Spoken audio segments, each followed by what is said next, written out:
Chapter 888. This Yaguang has no valuable clues other than this poem on the love pages. He actually tricked me into risking my life for him. Guhan stuffed these pictures back into his personal terminal and spat at Yaguang. But it seems that the owner of the Qingping sword should be a famous figure in Taoism, or a deity in Taoism. I wonder where that kid from the Wu-Tang lineage is now. If I can see the Taoist scriptures in his house, I might be able to find some useful clues.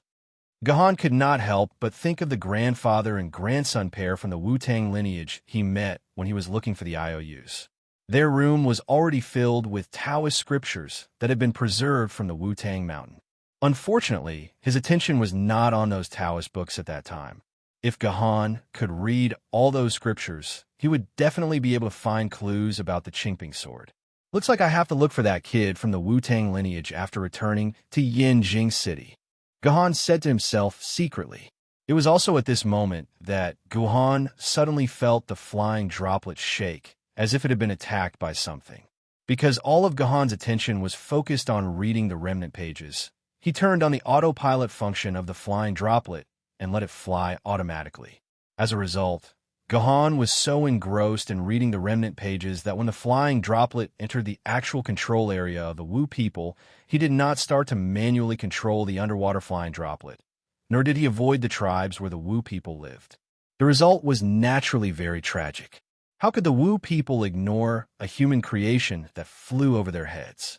So the Wu people on the ground began to snipe the audacious flying droplet. The Wu people's fighting tools were very primitive. Their melee weapons were only sabers and swords, and their long-range weapons were only simple bows or even slingshots.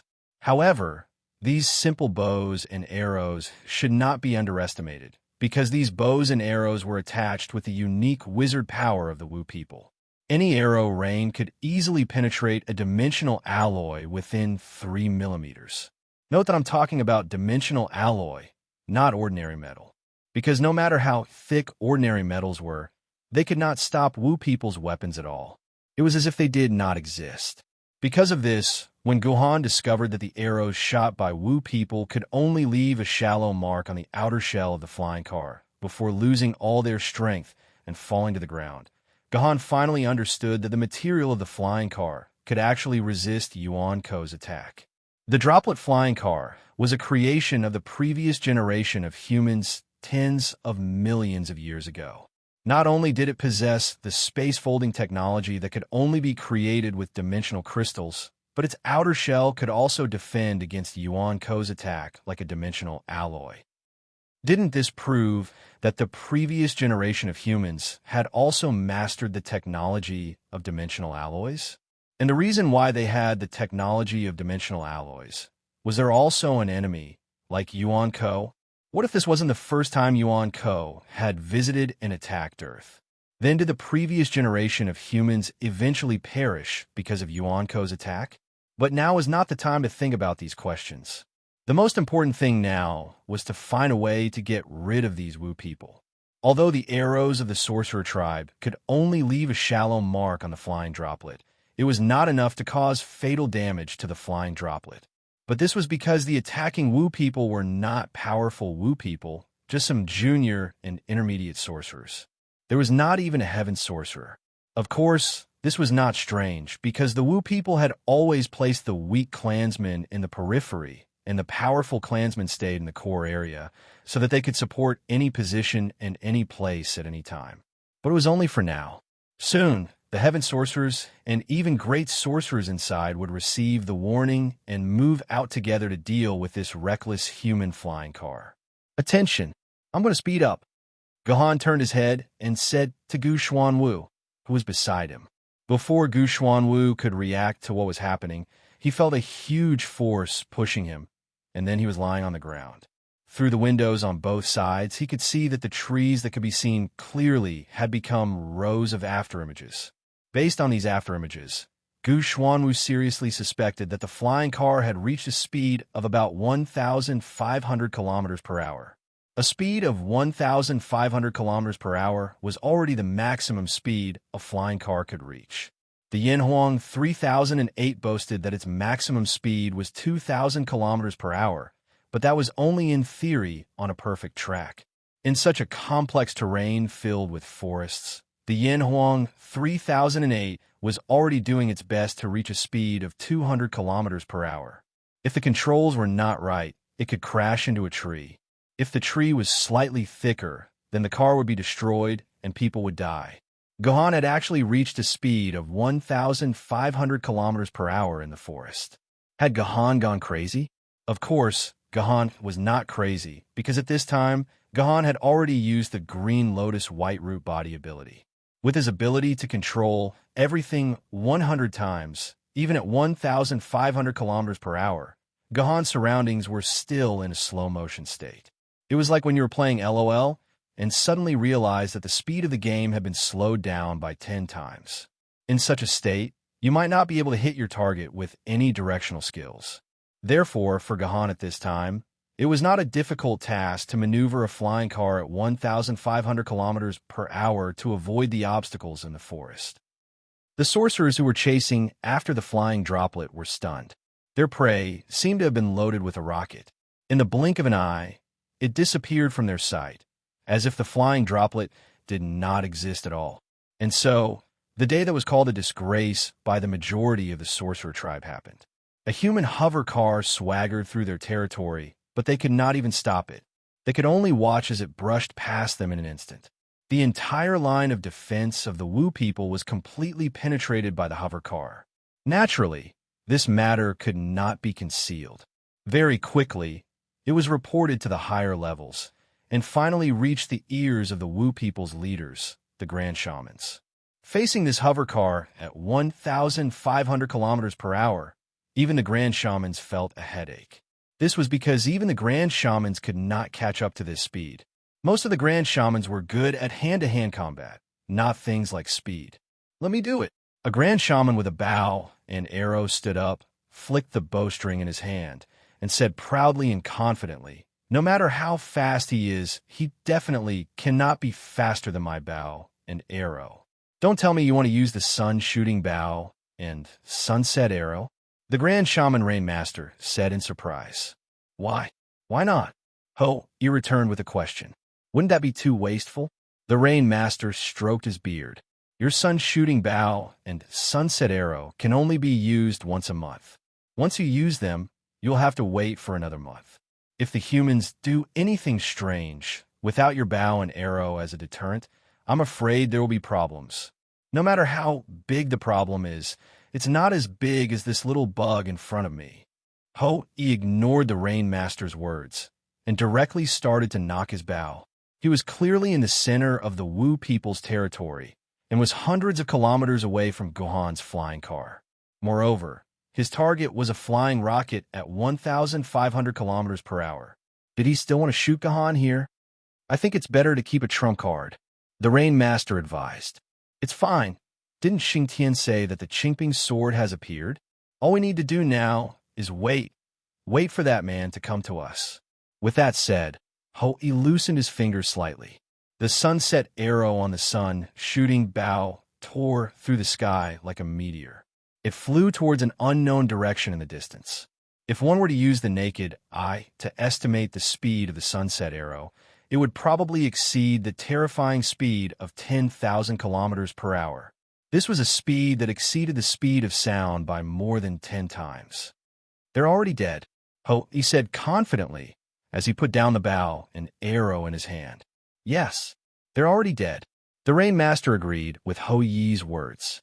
Back then, even the Golden Crow had died under Ho Yi's arrows, let alone a small human aircraft. The moment Ho Yi shot the arrow, Gohan's back instantly broke out in a cold sweat. This feeling was as if he was being targeted by hundreds of wild beasts, as if these wild beasts would pounce on him the next moment and tear him into pieces. It's Great Shaman Ho Yi's sun-shooting bow and sunset arrow. After a few minutes, Gohan found out the source of his cold sweat. It turned out that Great Shaman Ho Yi, who was hundreds of kilometers away, had shot his godly arrow at him. Great Shaman Ho Yi was definitely the most feared great shaman among the human sword-bearers in Shanhai Pass. He was also the only great shaman who could snipe an enemy from thousands of kilometers away, and was also the great shaman with the most terrifying single-target explosive power. In the history of Shanghai Pass, there were very few famous sword-bearers who could block Hou Yi's arrow with their own strength. Apart from the Guardians of the Sun Star and the Moon Star, who could mobilize half of the power of the Zhou Star battle formation to block this arrow, the other famous sword-bearers would die the moment they were targeted by Hou Yi. There was no other possibility.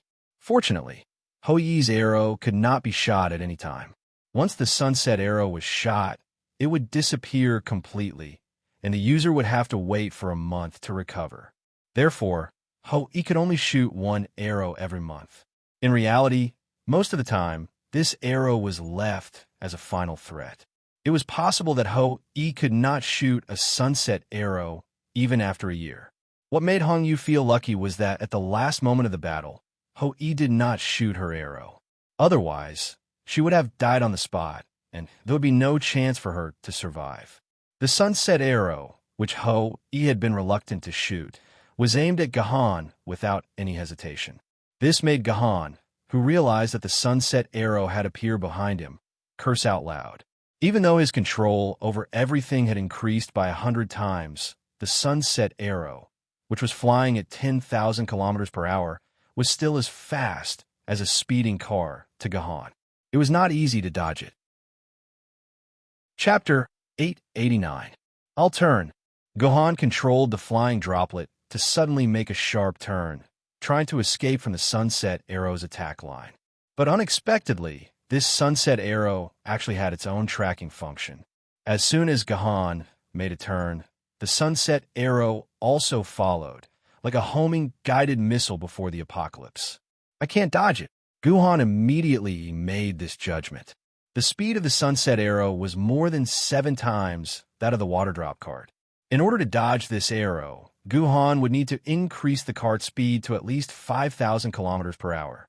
Only then would he have a chance of dodging the arrow.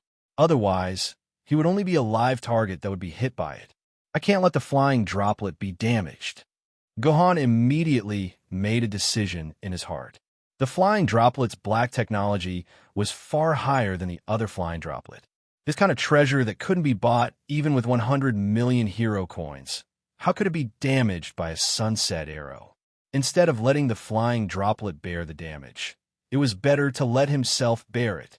At the moment when he thought of this, Gahan put the flying droplet into his dimensional pocket, and then pushed Gu Xuanwu, who didn't understand what was happening, and shouted, "Run as far as you can." He held the Qidian sword in his hand and waited silently in the same place, watching the golden sunset arrow flying towards him. Although Sword Maiden Online had scanned part of the Qidian sword ability, there was a very key ability of the Qidian sword that hadn't been scanned, and that was the invincible defense ability of the Qidian sword. In the previous battle with the angel, Gahan had used this ability in the face of a meteor-level super big move. In order to prepare this big move, the angel even turned Gahan into a demon emperor, a race that needed to bear 10 times the angel's strength. Then it was a super big move that gathered all the strength. Even a spirit sword level sword wielder would probably have his shield broken if he was hit by such a big move. But Gahan was able to take it without any damage while holding the Qidian sword. Of course, there was a price to pay, and the price was that the 260 points of sword element of Gahan disappeared forever. This was an ability that was left out by Sword Maiden Online, which could rely on consuming the upper limit of the sword element of the sword wielder to resist extremely powerful attacks. Gahan estimated that this ability could be classified as a sword Dao characteristic. In this way, the Qidian sword had an unprecedented 3 different sword Dao characteristics. As for why Sword Maiden Online left out this ability, only God knew. P.S. Fine, I'm not digging a hole. It's just that I forgot about it when I was writing the Sword Maiden's attribute sheet.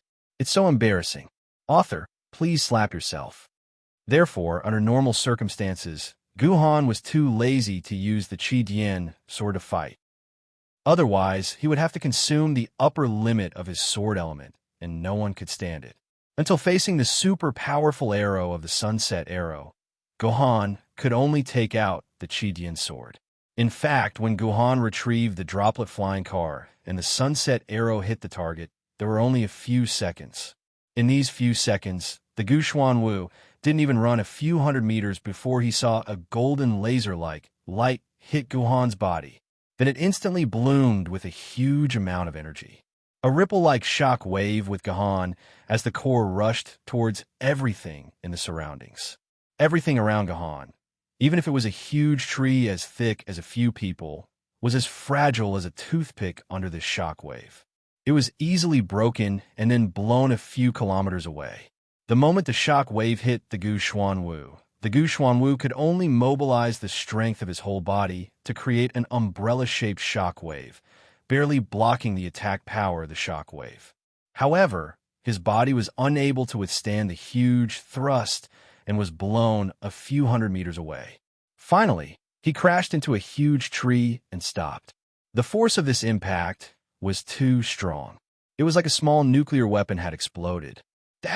The moment his body stabilized, the Wu didn't care what kind of name he was calling out. He rushed out impatiently towards the place where Guhan and the sunset arrow collided. At this moment, the Wu was very anxious. The Wu knew very well that if he was the one who was hit by such a powerful force, then the Wu's bones would have melted by now. "Dad, please be all right. I might only have you as my family." The Wu lamented in his heart. How is this possible? Ho-E, who was chatting with Rainmaster in the hall, suddenly stood up from his chair as if he had seen a ghost. He didn't even hold the bow in his hand properly, and it fell to the ground with a clang. His handsome face was filled with shock and disbelief. What's wrong? Are the humans starting to take revenge? Rainmaster saw Ho-Yi's expression as if he had seen a ghost and thought that the humans were starting to counterattack. No, it has nothing to do with the humans' counterattack. It's my sunset arrow. It failed, Ho-Yi said dispiritedly. Failed? Don't tell me someone can dodge your arrow. The Rainmaster said as if he was telling a joke. He didn't dodge at all. He endured it. Ho-Yi clenched his fists. You're not joking, right? Could it be that the person who charged into our tribe is the descendant of that bloodline? Rainmaster immediately became nervous. If the bloodline of the Lun Yin clan charged into the territory of the Wu people, then it would be extremely dangerous. In history, the bloodline of the Lun Yin clan had killed their way into the territory of the Wu people dozens of times and turned the entire Wu people upside down. All the tribes kept quiet out of fear. Only the people of the Lun Yin clan could use their 100 million sword art to take the setting sun arrow head on. However, even the Lun Yin clan would be heavily injured after taking the sunset arrow and return to the Guardian residence. They did not dare to stay in the territory of the Wu people any longer. No, it's a man. Ho-Yi answered dryly. They had already received information that the descendant of that bloodline was a girl. That's good, as long as it's not that bloodline. Rainmaster was halfway through his sentence when his expression suddenly changed. This is bad. This is not good. This is not good. Just that bloodline is enough for us to deal with. If there's another opponent who's similar to her, the shaman tribe will really be turned upside down. About the same level? Ho-Yi smiled bitterly. He's far weaker than that bloodline. I think he's at least 5 or 6 times weaker. That's impossible. How can he take your sunset arrow when it's 5 or 6 times weaker? Rainmaster was confused about what Ho-Yi was talking about. I said it's 5 or 6 times weaker, not 5 or 6 times weaker. Ho-Yi stared in Guhan's direction, his heart filled with worry. He's probably 5 or 6 times stronger than that bloodline. My sunset arrow didn't even consume 2% of the energy of that damned human shield. Dad! Seeing that Guhan was standing there unharmed, Wu was extremely excited. He rushed into Guhan's embrace and even rubbed against Guhan's body like a harmonious father and daughter. However, Wu quickly reacted and awkwardly pulled himself out of Guhan's embrace. He lowered his head and tried his best to hide the blush on his face. Then, he scolded himself in his heart. Why did he throw himself into the arms of such a bad man? You think of him as your father, but does he think of you as his daughter? It actually consumed more than 570 quarks of sword essence. What Wu did not know was that Guhan's attention was not on her at all. At this time, Gohan was silently estimating the loss of sword essence in his body. When he faced the Meteor Angel last time, Gohan lost 260 quarks of sword essence. However, the loss this time was obviously much greater than the previous time. He had lost more than 570 quarks of sword essence. In terms of pure attack power, the Sunset Arrow's attack power was more than twice that of the Angel Gloria's ultimate attack. In terms of level, the Great Wizard of the Wu people and Gloria were both Meteor level Yuan Ko. However, in terms of the most powerful explosive power, they were 2 times weaker. It seemed that the overall strength of the Wu people was above that of the Angel race. If such a powerful race that was filled with hatred for humans broke away from the shackles of the Zhou Tian Star Battle Formation, how painful would it be for humans? Let's go. The other Wu people will catch up soon. We can't waste time here. After thinking about it, Gohan grabbed the small hand of Gu Xuanwu, who had lowered her head to hide her embarrassment. At the same time, he released the water drop flying car again. In the blink of an eye, they disappeared into the forest that looked like it had been hit by a meteorite. 10 minutes later, the water drop flying car entered a vast forest full of white snow. This also meant that Gohan had finally arrived at the foot of Changbai Mountain. He was only less than a few dozen kilometers away from the place where he found Ashima's robe. Changbai Mountain was a snowy mountain. At the foot of Changbai Mountain, some trees could still be vaguely seen, as well as the spots of green that these trees had. However, if one climbed all the way up Changbai Mountain, the green would soon disappear completely, replaced by a vast expanse of white. Even the trees that were originally green would be covered by snow all year round. This was also the reason why it was named Changbai Mountain. It meant that the mountain was always white all year round. The moment they entered Changbai Mountain, Gohan's green lotus white root body completely disintegrated. At the same time, a sense of mania began to wreak havoc in Gohan's body. This was a kind of mania that did not distinguish between friend and foe. When this sense of mania was at its strongest, Gohan even had an impulse to kill everything around him, such as Gu Xuanwu. For a moment, Gohan even wanted to strangle her neck, but this idea was quickly suppressed by Gohan's rationality. Chapter 890. Fortunately, with the passage of time, the manic feeling in Gohan's body gradually disappeared, and Gohan also returned to his original state, but all this made Gohan realize that he might have entered a worse state. Before the first sword of the Green Lotus 3 swords, Green Lotus White Root Body, had not been practiced, it gave Gohan endless erotic desire. But after the Green Lotus White Root Body was practiced, this desire not only did not disappear, but it was deeply entangled in Gohan's body. Under normal circumstances, after Gohan used the Green Lotus White Root Body once, it would take a period of chi cultivation to be able to use Green Lotus White Root Body again. If he wanted to speed up this accumulation process, he could do something to stimulate his desire. But the lust did not completely disappear, because once Gohan accumulated enough sword chi for Green Lotus White Root Body, but did not use it, then Gohan would be like a bottle overflowing with water, and only by pouring out some of the lust that was already full could he be used. This was also since the end of the Yuzhong City invasion. Gohan gradually let go of his suppression of lust. Not only did he have sex with Wen Meiyun and her daughter, but he also got a sure slave from Wang Zihao, and after arriving in Yinjing City, he also maintained a certain degree of physical relationship with Qidian. To put it bluntly, this was to alleviate the side effects of Green Lotus White Root Body. If it was just this, it would not be a big deal, but what made Gohan feel bad was that Green Lotus 3 swords not only had the first sword Green Lotus White Root Body, it also had the second sword, and even the third sword. The first sword had been practiced, so naturally the second sword followed. Just like the first sword, when Gohan practiced the first sword, the second sword also began to operate automatically, completely not under Gohan's control, and automatically operated just like the first sword. If the side effect of the first sword was lust, then the side effect of the second sword was the desire to kill.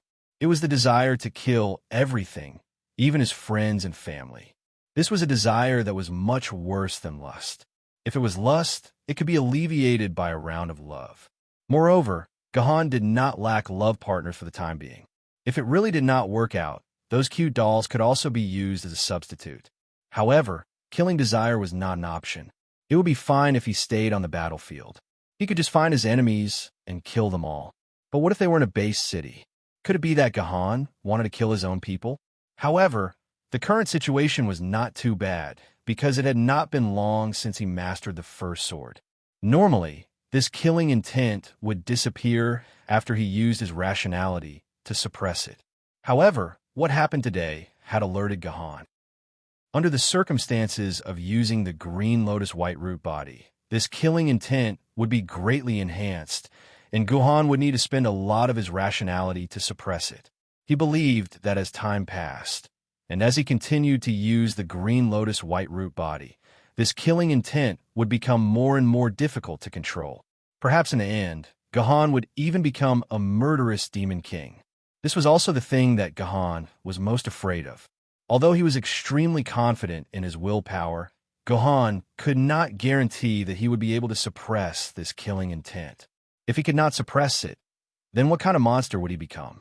As a result, the need to find the Green Lotus Sword Fairy and find a way to cure the side effect of the 3 Green Lotus Swords became more and more intense. Only by finding the Green Lotus Sword Fairy could he get rid of this hidden danger.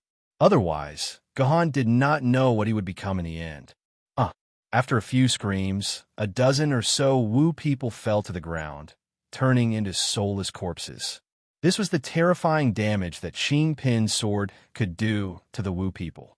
If it was not for the fact that he was deeply afraid of the young girl Qing Pin, Gahan would not hesitate to use the Qing Pin sword to kill all the Wu people. This way, humans could be freed from the endless cycle of reincarnation in Shanghai Pass, and Gahan could use this merit to become one of the most respected figures in the human world. There was no doubt about this. However, looking at the corpses of the Wu people all over the ground, Gahan could not feel happy at all. At the same time, a very ominous guess gradually formed in his heart.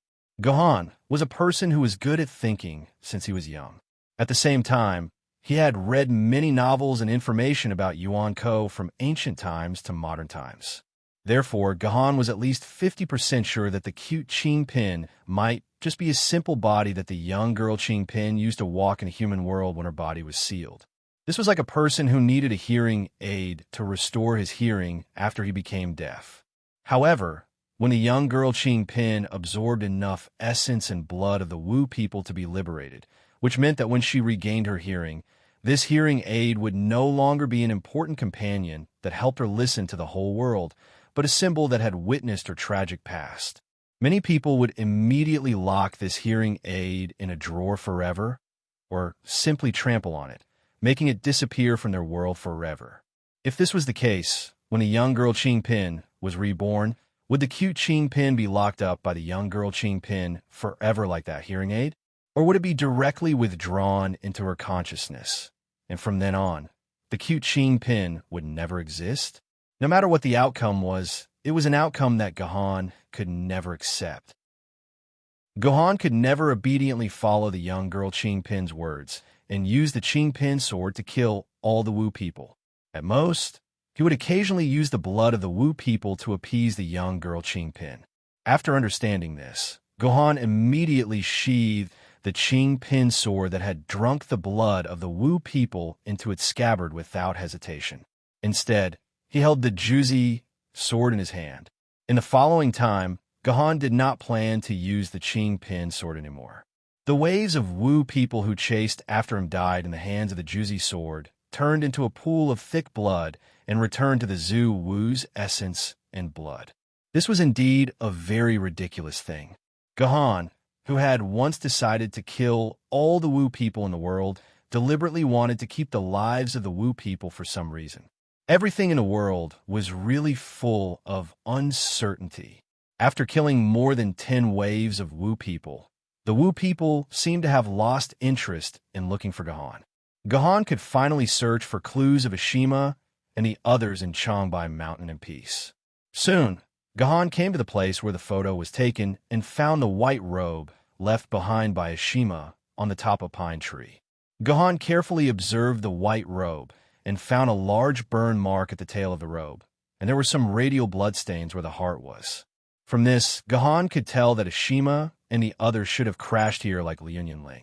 It was exactly the same as the analysis that Gahan had given to Yaowang. Moreover, it seemed that Ashima's chest was injured, which was why there were radial bloodstains. Could this be the result of fighting with the Wu people of the Shi by Corpse tribe in the Star Shuttle? Next, Guhan used the white robe as the center and began to search the area one by one. According to Guhan's original guess, he should have been able to find the crashed Star Shuttle very easily. After all, it was a relatively large object, and its wreckage could be found from a long distance with the naked eye. However, to Guhan's surprise, even after searching for the next morning, he still couldn't find any traces of Star Shuttles. It was as if no Star Shuttles had crashed here at all. Did I miss some important clues? With this speculation, Guhan returned to the place where he found the white robe. He then jumped to the top of the tree and looked down at the whole land from the sky, trying to see if there were any clues that he had missed. Strange. The white snow there seems to be a little unnatural. Soon, Gahan, who was in a thoroughly meticulous state, found some incongruity in the snow not far away. The surrounding snow was very flat, and there were no other traces except for Gahan's footprints. However, the white snow there had sunk a lot, like a small bowl. When looking from the ground, it was not obvious that the snow had sunk. In addition, Gahan's main goal at that time was the wreckage of the Star Shuttle, so Gahan did not notice anything wrong with the snow at all. It was only when he stood on the top of the tree that he found this important clue. Needless to say, Gahan immediately came to the sunken snow with Gu Xuanwu. He inserted his hands slightly in the middle of the snow, and Gahan found that the sunken snow was indeed not formed normally. Guhan could faintly feel that the snow in this area was different from the snow in other areas. The snow in other areas had a sharp feeling like sand when inserted into it. This meant that the snow had been accumulated for a long time. The temperature under the snow was extremely low, and there was no sign of melting. It was only after Gahan's palm had been inserted for a while that it gradually became moist because of Gahan's body temperature. However, the snow in this depression was different. He could feel that the inside of the snow was slightly wet when he inserted his palm. Obviously, the snow inside had not completely frozen. This snow should have covered this snow pit recently. In other words, this snow was deliberately filled by someone. Who would deliberately fill up a piece of snow? Of course, it was because they were afraid that the Wu people would find out about Ashima.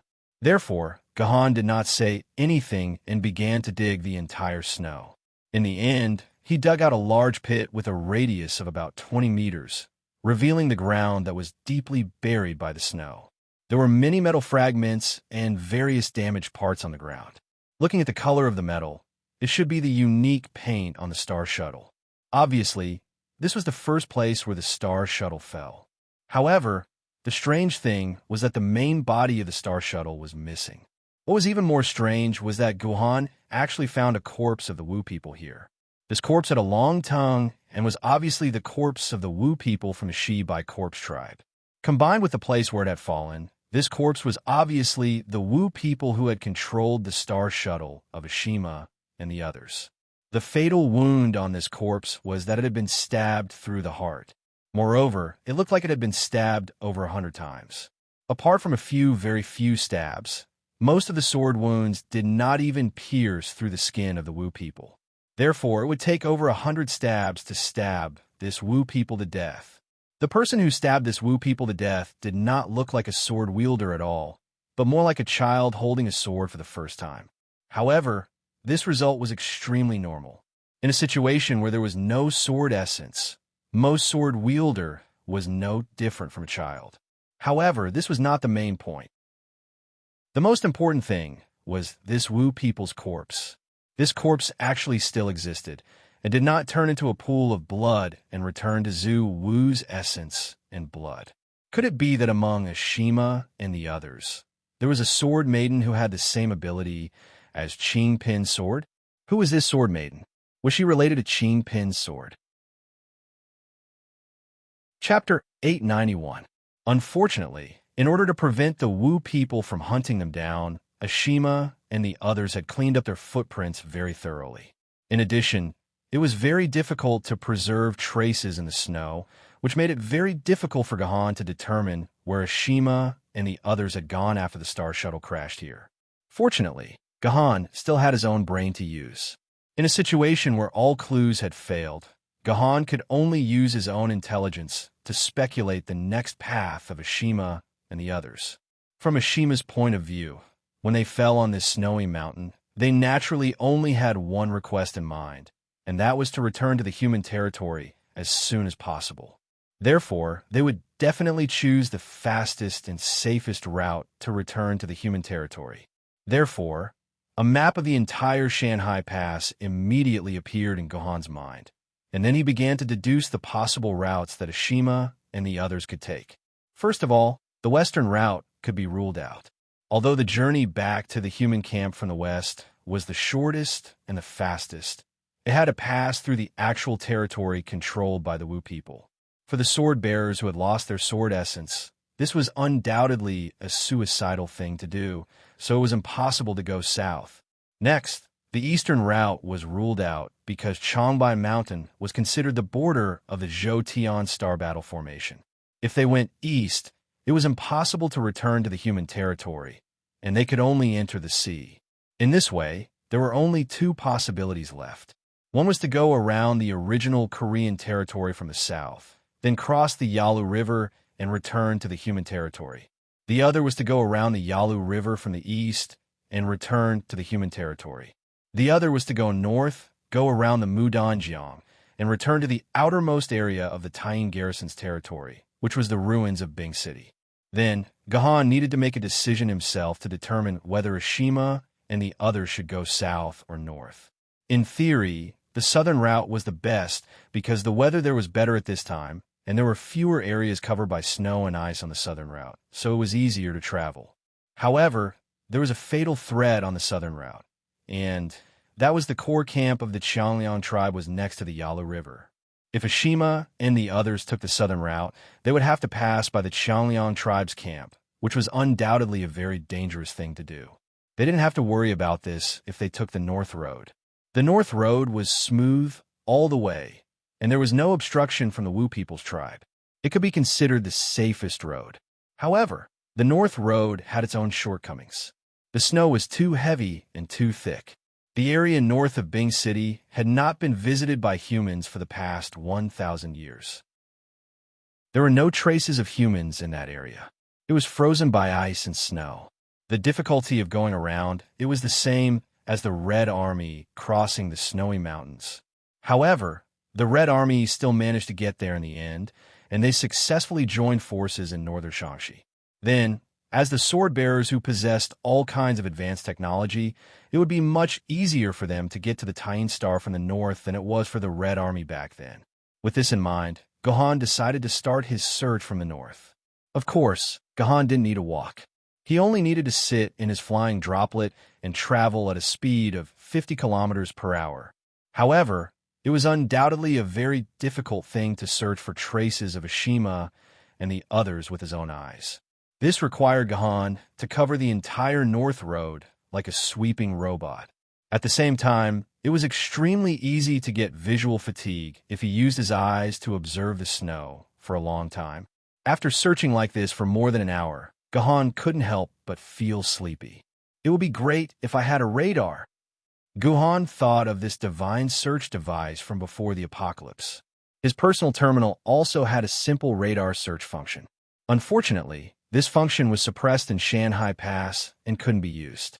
But unexpectedly, when Gahan said the word radar, the flying droplet suddenly sent a piece of information to Gahan's mind. Only then did Gahan discover to his surprise that the flying droplet also came with a radar system that could be activated with just a thought. Therefore, Gahan immediately activated the flying droplet's radar system. Probably because it was prehistoric technology, it wasn't suppressed by the Zhou-Tian Star Dipper Formation and could be used normally.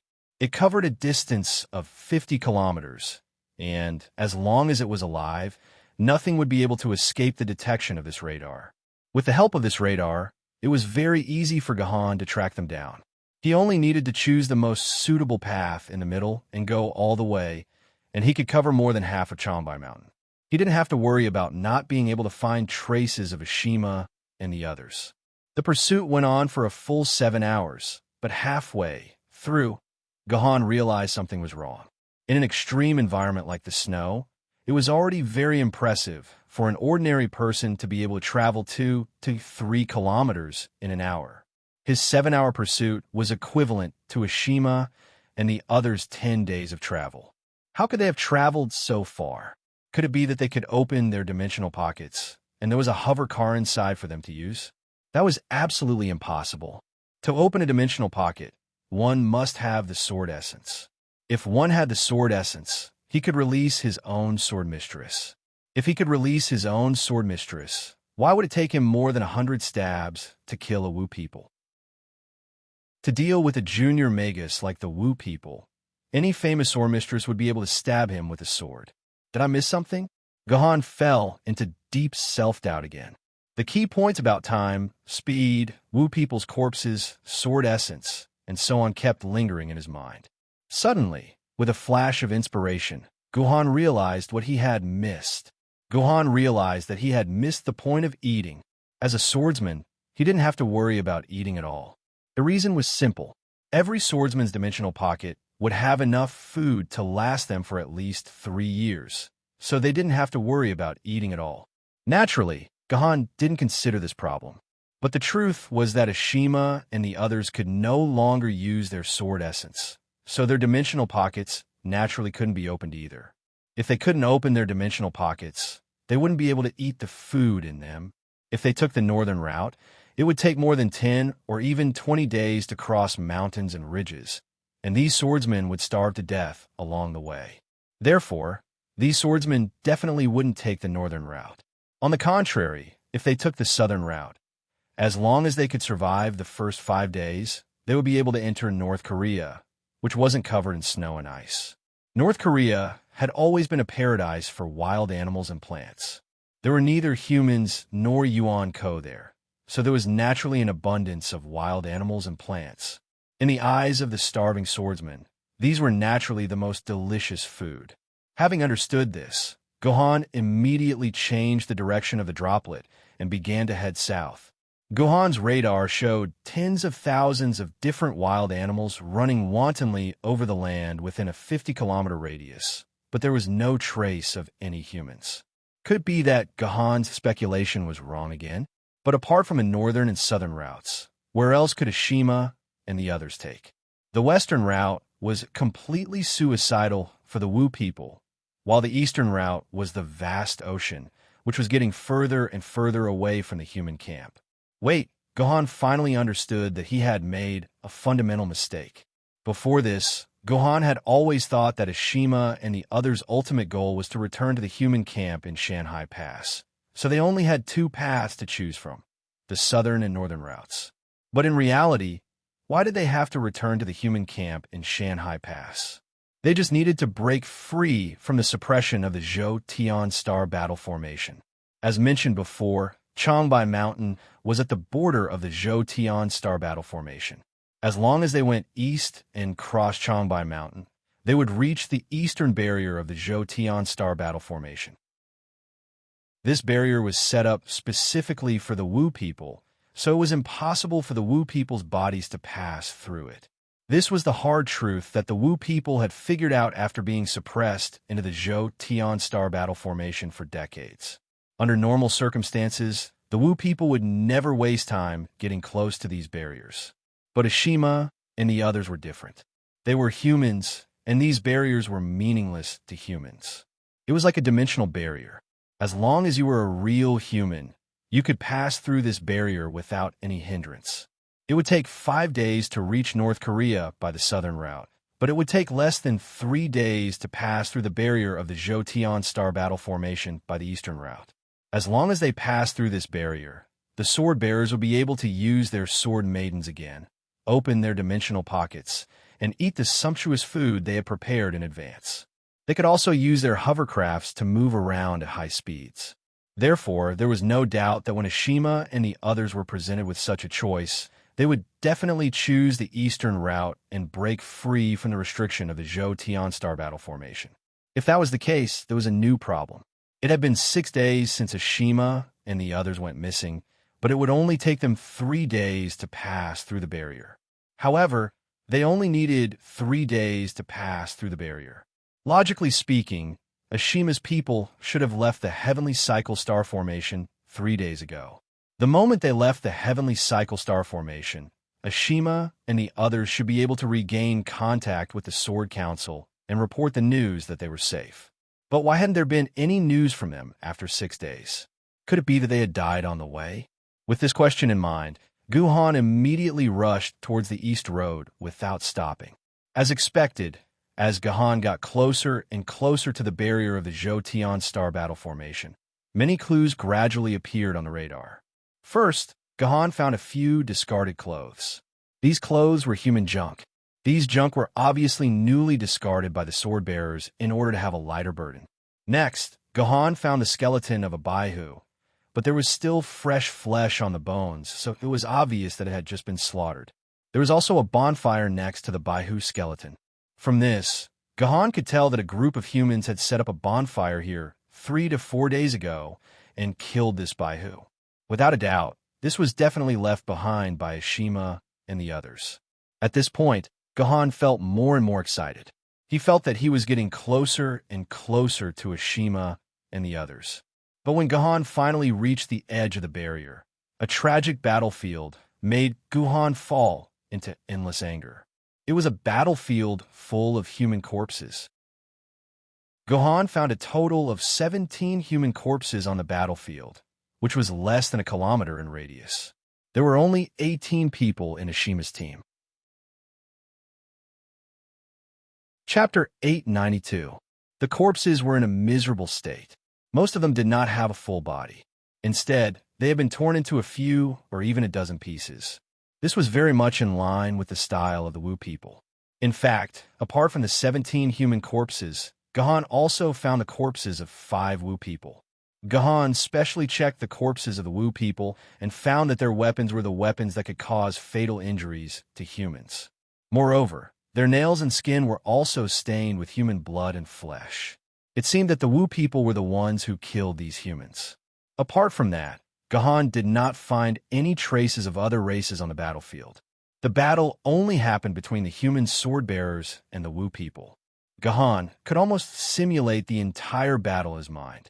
After the human sword-bearers went through a difficult journey for 3 days, they finally saw the barrier of the Zhou-Tian star battle formation that they had been looking forward to for a long time. Unfortunately, at the last moment, these human sword-bearers encountered 5 Wu people. No one knew why the Wu people would appear here. Perhaps this was just a daily patrol by the Wu people. However, no matter what the reason was, the 5 Wu people still collided with the sword-bearers. After that, there was nothing much to say. The Wu people and the sword-bearers started a bloody battle. In the end, the human sword-bearers who had lost their sword elements all died tragically in the hands of the Wu people. However, the 5 Wu people also gave up their lives. In fact, the result of this battle was very unscientific. Facing 18 sword-bearers who had lost their sword elements, even 2 intermediate sorcerers from the Wu people could easily destroy these humans, let alone 5 intermediate sorcerers from the Wu people. Just like when Guhan and the others landed on the Taiwei star, the arrogant Wu people only sent 2 intermediate sorcerers to deal with Guhan and the others. However, these 5 Wu people died together with all the other sword-bearers in the end. They even left their corpses here. This meant that their blood essence had been sucked away and did not return to Zhu Wu's blood essence. Just like the Wu people who had died in the Star Shuttle. Obviously, among these 18 people, one of them also had a sword wielder who could absorb Wu people's blood essence. This sword-bearer was most likely the one who had killed the 5 Wu people and disappeared in the end.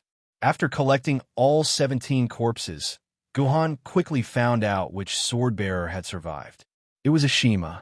The Virgin of Jerusalem's corpse was not among the 17. This outcome made Guhan feel slightly relieved. As long as Ashima was still alive, Jerusalem would not go completely berserk. Next, Gahan took out dozens of sacks from his dimensional pocket and put the corpses of the sword bearers into the empty sacks, storing them in his dimensional pocket. These were all heroes who had sacrificed themselves for humanity. He could not let their corpses rot in this silent land. He had to bring them back to the Guardian's mansion and give them a dignified burial. In the end, Gahan also picked up 50 sword maidens. These were all man-made sword maidens. The remaining sword maiden was a natural one. The natural sword maiden had the ability to automatically return to the sword pavilion, so that sword maiden should have already returned to the sword pavilion. While Gahan was cleaning up the battlefield, Gahan made a surprising discovery. Gahan found a continuous trail of blood. It should have been left behind by a human who was running. This trail of blood extended all the way to the other side of the mountain. It was obviously left behind by a Shima who had escaped. He believed that as long as he followed this trail of blood, he would definitely be able to find traces of a Shima. Therefore, after cleaning up the battlefield, Gahan took the goo-black tortoise and followed the trail of blood. This chase covered a distance of more than 10 kilometers. A Shima, who was heavily injured, actually managed to escape for more than 10 kilometers before finally escaping into a pitch-black cave. This made Gahan feel strange. The battlefield was clearly less than a kilometer or two away from the barrier.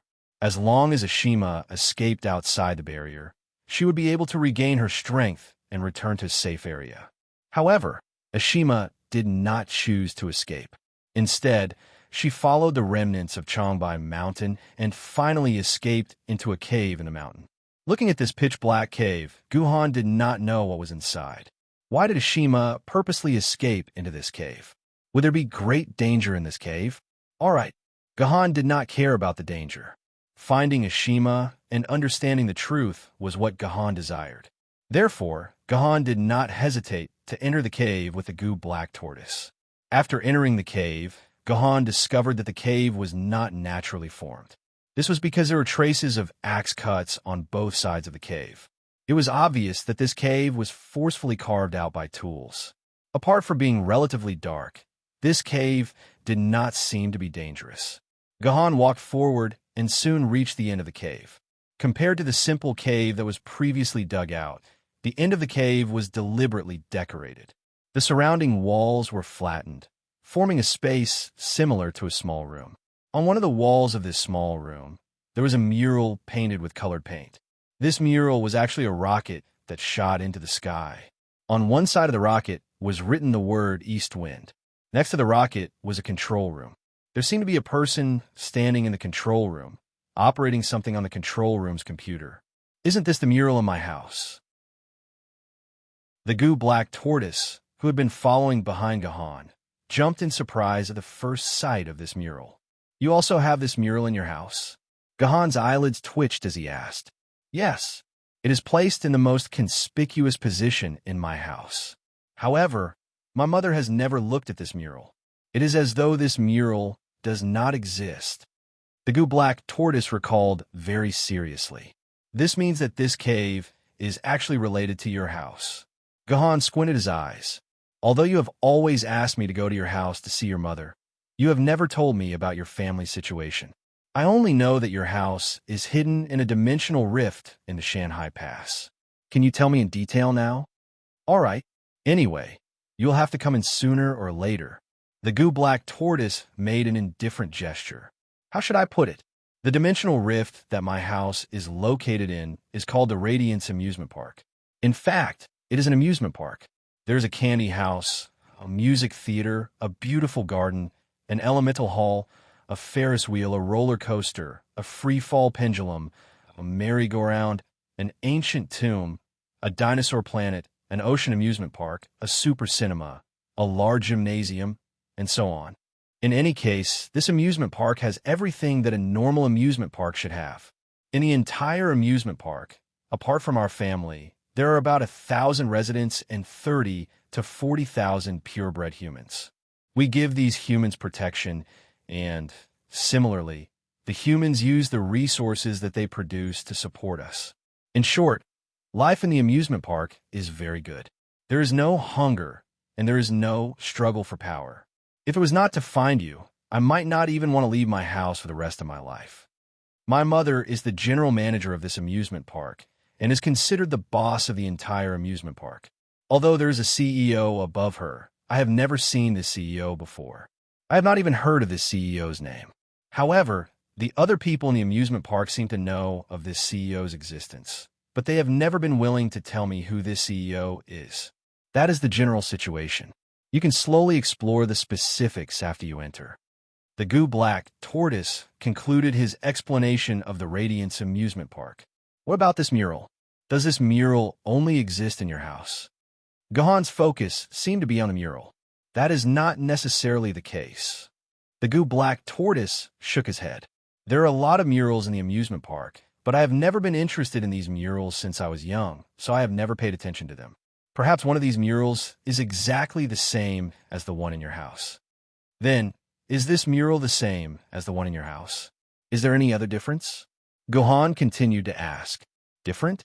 The goo-black tortoise raised his head and thought for a moment. Then he patted his head. That's right. On the side of the mural, there are a lot of inexplicable symbols that form words. I can't understand these symbols at all. It seems to be some kind of mysterious ancient language. Each symbol is only the size of an ant, and they are densely packed on the wall. It is very uncomfortable to look at. Inexplicable symbols. Gahan's eyes kept lingering on the mural. Suddenly, Gahan took out a pen from his dimensional pocket and began to write directly on the wall. Seeing Gahan's strange actions, the goo-black tortoise naturally went up to him. Soon, she was surprised to find that Gahan was actually writing the inexplicable symbols in her memory. Although the goo-black tortoise had a headache with these symbols, she had never tried to remember these symbols. But because she had seen it many times, she still remembered the first few symbols. After a little comparison, she found that the symbols written by Gahan completely overlapped with the symbols in her memory. Could it be that Gahan had seen the mural in his house before and remembered all these symbols? The goo-black tortoise instinctively guessed. No, the goo-black tortoise shook his head. Maybe it wasn't Gahan who saw these symbols and remembered them. These symbols might have been written down by Gahan himself. If this is the case, then Gahan has further solidified his identity as his father. His biological father is Gahan. Regardless of what the goo-black tortoise was thinking at this time, when Gahan finished writing the last symbol, the entire wall bloomed with a dazzling light. Then, the pictures and symbols began to slowly blur, and a film-like light door appeared in front of Gahan. This is our Radiance Amusement Park's magic door. Seeing this light door, the goo-black tortoise said in disbelief. What will happen after entering this magic door? Gahan asked. Nothing much, just going home. The goo-black tortoise said. Chapter 893. Indeed, just like goo-black tortoise, this door of light was the entrance to his home. When Gahan stepped through the door, what appeared before him was a world that Gahan had never seen before. The sky was as clear as crystal, and the grass was so green that it could drip water. There was a sweet smell in the air, and the colors of the entire world were so bright and vibrant. The first impression it gave people was that they had arrived at a paradise. Compared to the dark and murderous apocalypse outside, this place was like a paradise. It made Gahan, who had come here for the first time, feel an urge to live here for a long time. This was a beautiful world that could make people happy. However, Gahan vaguely felt that he had seen this world somewhere before. That world was even more beautiful than this one, but it was a pity that it was destroyed and turned into a pile of dirty black water. Strange, this door of light is actually the door to the Norland Plains. Why didn't I know of the existence of this door of light? Goo-black tortoise seemed to be in a bad mood. You didn't know of the existence of this door of light? Gahan asked. Yes. If I hadn't followed you this time, I would never have thought that there would be a door of light that could lead me home. In fact, I always thought that there were only two doors of light that I could enter and exit freely. One was in the greater Shingon Mountains, and the other was in Huluin Bir. Of course, there was also a one-way exit in Hulu Island, which was the way for me to directly leave Shanghai Pass and enter the world outside the Zhou Tian Star Battle Formation. At this point, Gu Black Tortoise was a little angry. Mom actually never told me that there was a door of light that connected the Norland Plains to Changbai Mountain. Do I need to write a long series of programs like I did to open the other two doors of light? Gohan couldn't help but feel a headache when he recalled the process of opening the door. If it wasn't for his good memory and the long series of programs from a few months ago, he wouldn't have been able to open this door of light for the rest of his life. That's not it. I just need to chant the incantation, Gu Black Tortoise said as he cleared his throat. Eat salted fish without spitting out salted fish bones. Don't eat salted fish, but spit out salted fish bones. Once a salted fish, every time a salted fish are all unlucky. My universe dynasty is so beautiful. What the hell are you chanting? A few black lines appeared on Gohan's head. Spell. Gu Xuanwu chuckled. Actually, I do not know what this means, but if you want to open the door of light, then you must first learn this incantation. This incantation isn't something that anyone can learn. Only someone with a unique talent like me can learn this incantation and open the light door. All right, no matter who wrote this worrisome incantation, it seemed to have reached Gu Xuanwu's house. Although this wasn't part of Gohan's plan, he had at least fulfilled his promise to Gu Xuanwu. Didn't you say this is an amusement park? Why don't I see any rides? As far as the eye could see, Gohan could only see a boundless grassland. There was no sign of the radiant amusement park that the Black Tortoise had mentioned. I told you this is the Norland grassland. Of course it's an endless grassland. Gu Xuanwu rolled his eyes at Gohan. The radiant amusement park is located in the center of this world, but it only takes up about 1% of the world's surface area. Apart from the Radiant Amusement Park, there are many beautiful natural sceneries and a radiant city built by humans. You are now in the outermost Norland grassland of this world. You will see the Bright Moon Lake in about 10 minutes walk. After the Bright Moon Lake, you will see the Radiant City. After that, you will reach the Radiant Amusement Park. How can you see the Radiant Amusement Park from here? Wait. Gohan suddenly squatted down and bent over to look at the grassland beside his feet. He found that there were drops of bright red on the dark green grass. If someone had not spilled paint here, then this color could only be caused by fresh blood. Ashima has also entered this place, Gohan said solemnly. In fact, Gohan had suspected that Ashima might have escaped into the world of the Radiant Amusement Park. Otherwise, it would be hard to explain why the blood completely disappeared after reaching the cave. That's impossible. Gu Xuanwu immediately jumped up and retorted. I don't even know the way to open this magical light door. How could a human like her open the light door of my house? What's impossible about it? Aren't I also a human? Didn't I open this magical light door of yours? Gohan said calmly. This is different. Gu Xuanwu's face turned red. You're my father. Of course you know the way to open the door. But who is that woman called Ashima? How could she know the way? Oh, I understand now. Gu Xuanwu suddenly made a disdainful expression. That woman must be that damned mistress. Maybe she was the reason why you abandoned your mother and escaped from Guangguang Amusement Park. That's why that woman knew the way to open the door of light. That must be it.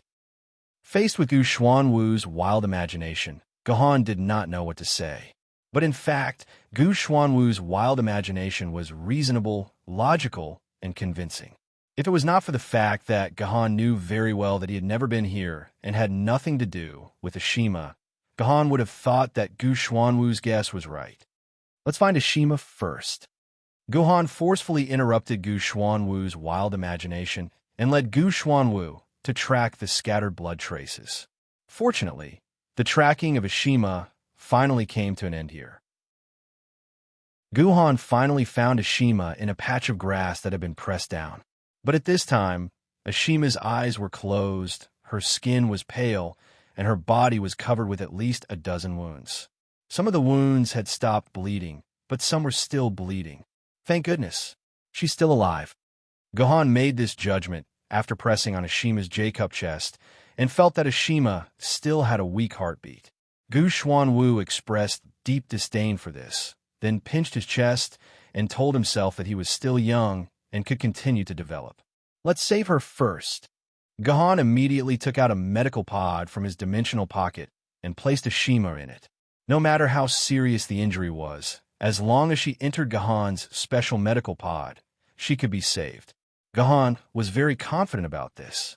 When a new patient entered the medical pod, the first thing the medical pod did was naturally to scan the patient to determine how to treat the patient. The scanning process was very fast and was completed in about 10 seconds. The patient's data was also displayed on the screen. Gahan glanced at the data and found that Ashima did not actually have any serious injuries. Her bones were still intact, and her internal organs were all healthy. The biggest problem was that she had lost too much blood. Her body seemed to have lost 70% of its blood. Under normal circumstances, losing 40% of blood would mean certain death. Of course, Ashima was not an ordinary human. Her body had been strengthened by the sword mistress, so it was not unacceptable that she could hold on to this extent. After the scan was completed, the medical pod began to treat Ashima's body automatically. This would take about a few hours, and Gahan was not interested in waiting for Ashima to be treated. Therefore, he simply released his droplet flying car, intending to use it to bring the medical pod to Radiant's amusement park quickly.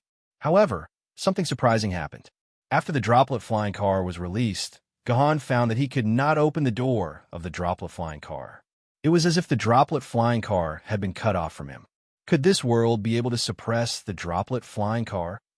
Gahan could not help but think of the sword element that was suppressed in the Zhou-Tian star battle formation. However, the droplet flying car should be a pure technological product. How could it be suppressed by something? Regardless of whether it was due to the suppression, the droplet flying car could no longer be used. Gahan searched his dimensional pocket again and found that there was no transportation tool in his dimensional pocket that could transport the medical pod. Helpless, he could only carry the medical pod with one hand while following Gu Xuanwu's lead in the direction of Radiant's amusement park. The Norland Plains was indeed a very spectacular and beautiful grassland. All the plants grew very lush and green, and it was probably a favorite of all photography enthusiasts. However, what made Gahan feel a little awkward was that there was only grass on this grassland and no other life forms. Not to mention large animals such as cows and sheep, there were no small animals such as wild rabbits, and even simple insects such as grasshoppers. In short, there were no animals at all. After walking for a while, which he found interesting at first, but later became very boring, Gahan saw the Bright Moon Lake that Gu Xuanwu mentioned. It was named Bright Moon Lake, probably because the lake was in the shape of a half moon. The water of the Bright Moon Lake was very clear, and one could directly see through the water to the bottom of the lake. After all, the lake was about 20 meters deep, and even the shape of a pebble could be clearly seen at the bottom of the lake. From this, one could see how clear the lake was. It was also because the lake was clear enough that Gahan found that the situation of the Bright Moon Lake was the same as the Norland Plains. There was not a single fish. This was also a zone that was completely devoid of life. Whoosh!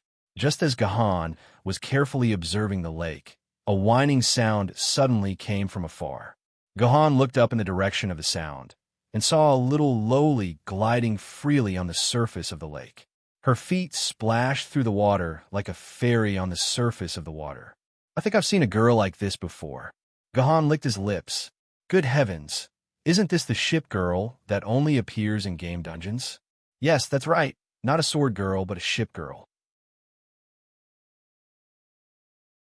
Chapter 894.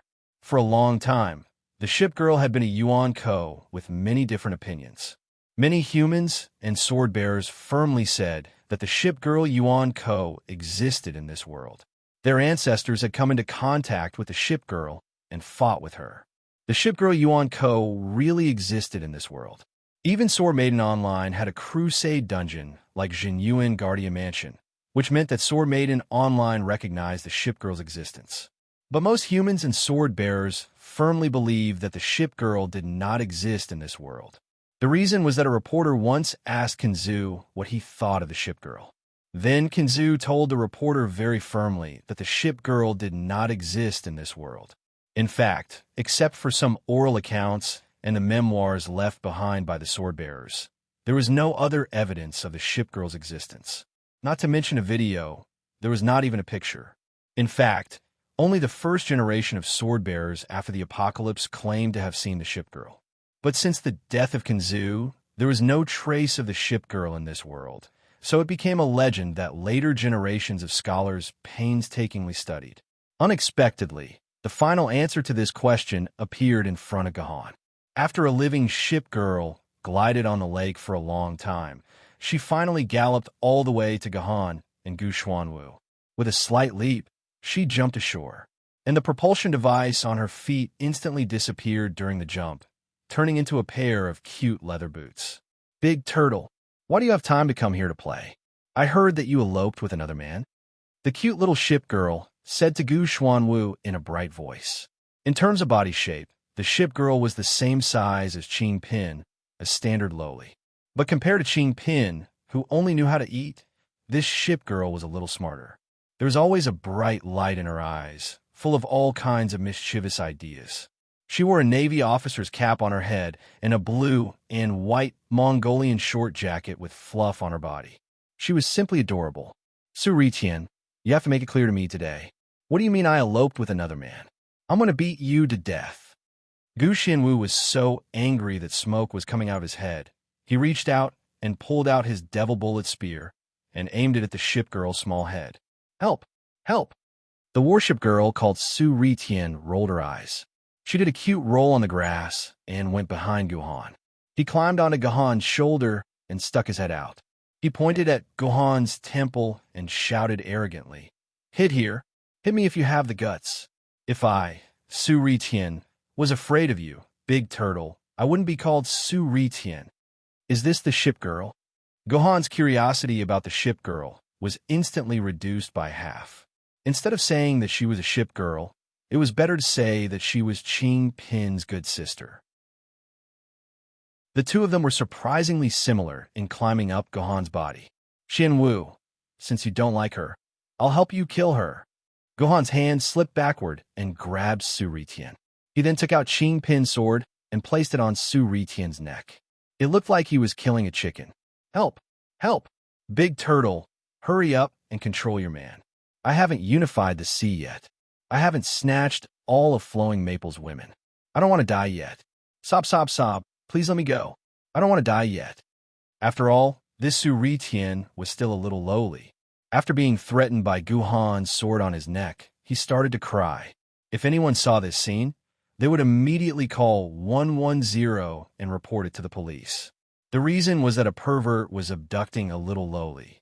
Guhan, hurry up and let him go. Gu Xianwu saw that Gahan did not seem to be joking and immediately said nervously, "She's my good friend. We're used to playing around. Please don't hurt her." According to legend, the ship girl was the only Yuan Ko that had never really hurt a human. It was said that during the earliest period of the apocalypse, it was because of the ship girl that humans in the coastal areas could survive. She also became the most important citizen when Kinzu established Beijing Bay City. If Su Ritian was really a ship girl, Gahan had no reason to kill her. Coupled with Gu Xianwu's persuasion, Gahan loosened his grip and threw Su Ritian to the ground. Bastard! Bastard! How dare you bully such a cute person like me? I'll kick you to death. As soon as Su Ritian was freed, she immediately ran to Gahan's feet and lifted her calf leather boots to kick Gahan's leg. Unfortunately, Su Ritian was not as good as her name suggested. When she kicked Gahan's leg, it felt like a kitten or a puppy. Let's go. Although Gahan had a lot of questions about this ship girl, he still wanted to enter Guangguang Amusement Park and meet Gu Xianwu's mother. Who was this woman who claimed to have given birth to Gu Xianwu? Are you guys leaving now? Su Zhitian, who was still trying hard to kick Gahan, heard Guhan's words and immediately stopped. She looked at Gu Xianwu in surprise and dissatisfaction. Big Tortoise, you've only been here for a few minutes. Why are you leaving now? I'm sorry. I have to bring him to see my mother. My mother might not be able to hold on for much longer. Gu Xianwu lowered her head. The closer they got to Guangguang amusement park, the heavier her heart became. She was afraid that when she returned home, she would hear the news of her mother's death. She even wanted to stay outside forever, so that she would never know about her mother's situation and that her mother would be able to live forever. Then at least eat a fish before you leave. Su Ritian hugged Gu Xianwu's leg and looked at Gu Xianwu with tears in her eyes. Perhaps she was touched by Su Ritian's tears. Gu Xianwu looked at Gahan with a troubled expression, but she did not say anything. It was obvious that she was telling Su Ritian that her words did not count. Only Gahan's words counted. I beg you. Su Ritian immediately hugged Gahan's leg without any sense of shame, not caring about the wet footprints she left on Gahan's leg. Are there fish in this lake? Gahan did not care about Su Ritian's pitiful gaze. He only cared about the fishing that Su Ritian mentioned. Just now, Gahan looked carefully several times and found that there was not a single fish in the lake. How did this Su Ritian catch a fish? She did not mention fishing before. How long will it take to catch a fish? Gahan asked. A few minutes. A few minutes is enough. Su Ritian immediately replied excitedly. The fish in this lake are very stupid.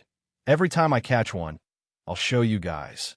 With that, Su Ritian left Gahan's thigh and jumped directly into the lake. Of course, Su Ritian did not sink into the lake. Her leather boots once again became a pair of water propellers, allowing Su Ritian to stand steadily on the water. At the same time, a set of strange-looking equipment suddenly appeared on her back. It was a crane arm that was raised high, and at the top of the crane arm was a steel cable. The other end of the steel cable was hung with a ship hook. The whole set of equipment looked like it was unique to a tugboat, because Gahan had come into contact with ship girls in the game, and had even fought with King Kong, Snow Wind, Zhen Yuan, and other ship girls. He was not unfamiliar with ship girls. He knew that the reason why ship girls were called ship girls was because they all had a full set of ship girl equipment on their back, which could transform into cannons, airplanes, missiles, and other magical equipment. Some ship girl strength was even comparable to spirit sword girls, such as Zhen Yuan, who had fought with Gahan. Gahan had also heard that in the depths of the Pacific Ocean, there were invincible ship girls that were comparable to Emperor's sword girls. But it was the first time that Gahan had seen a ship girl like Su Ritian, who had such an amazing name, but was actually a set of crane equipment. Su Ritian, her real name is Sukbader, and she is the flagship of the Mongolian Navy. But she is not used to fight, but to protect and rescue ships in the lake. So unlike other ship girls, Sukbader doesn't have any weapons on her back, only a set of hoisting equipment. It's just that this set of hoisting equipment is often used by her to fish. Gu Xuanwu whispered in Gahan's ear. Sure enough, just as Gu Xuanwu said, Su Ritian's set of equipment that looked like a crane was actually used by her to fish. She threw the huge hook into the water, and the seawater under her, but automatically rose against gravity, forming a small stool made of seawater. Su Ritian sat on this small stool very leisurely, humming a song and waiting for the stupid fish to take the bait. Even if there was really a fish in this lake, that fish was stupid enough. But did this fish have the ability to swallow such a big hook? This Su Ritian couldn't be trying to catch a shark, right?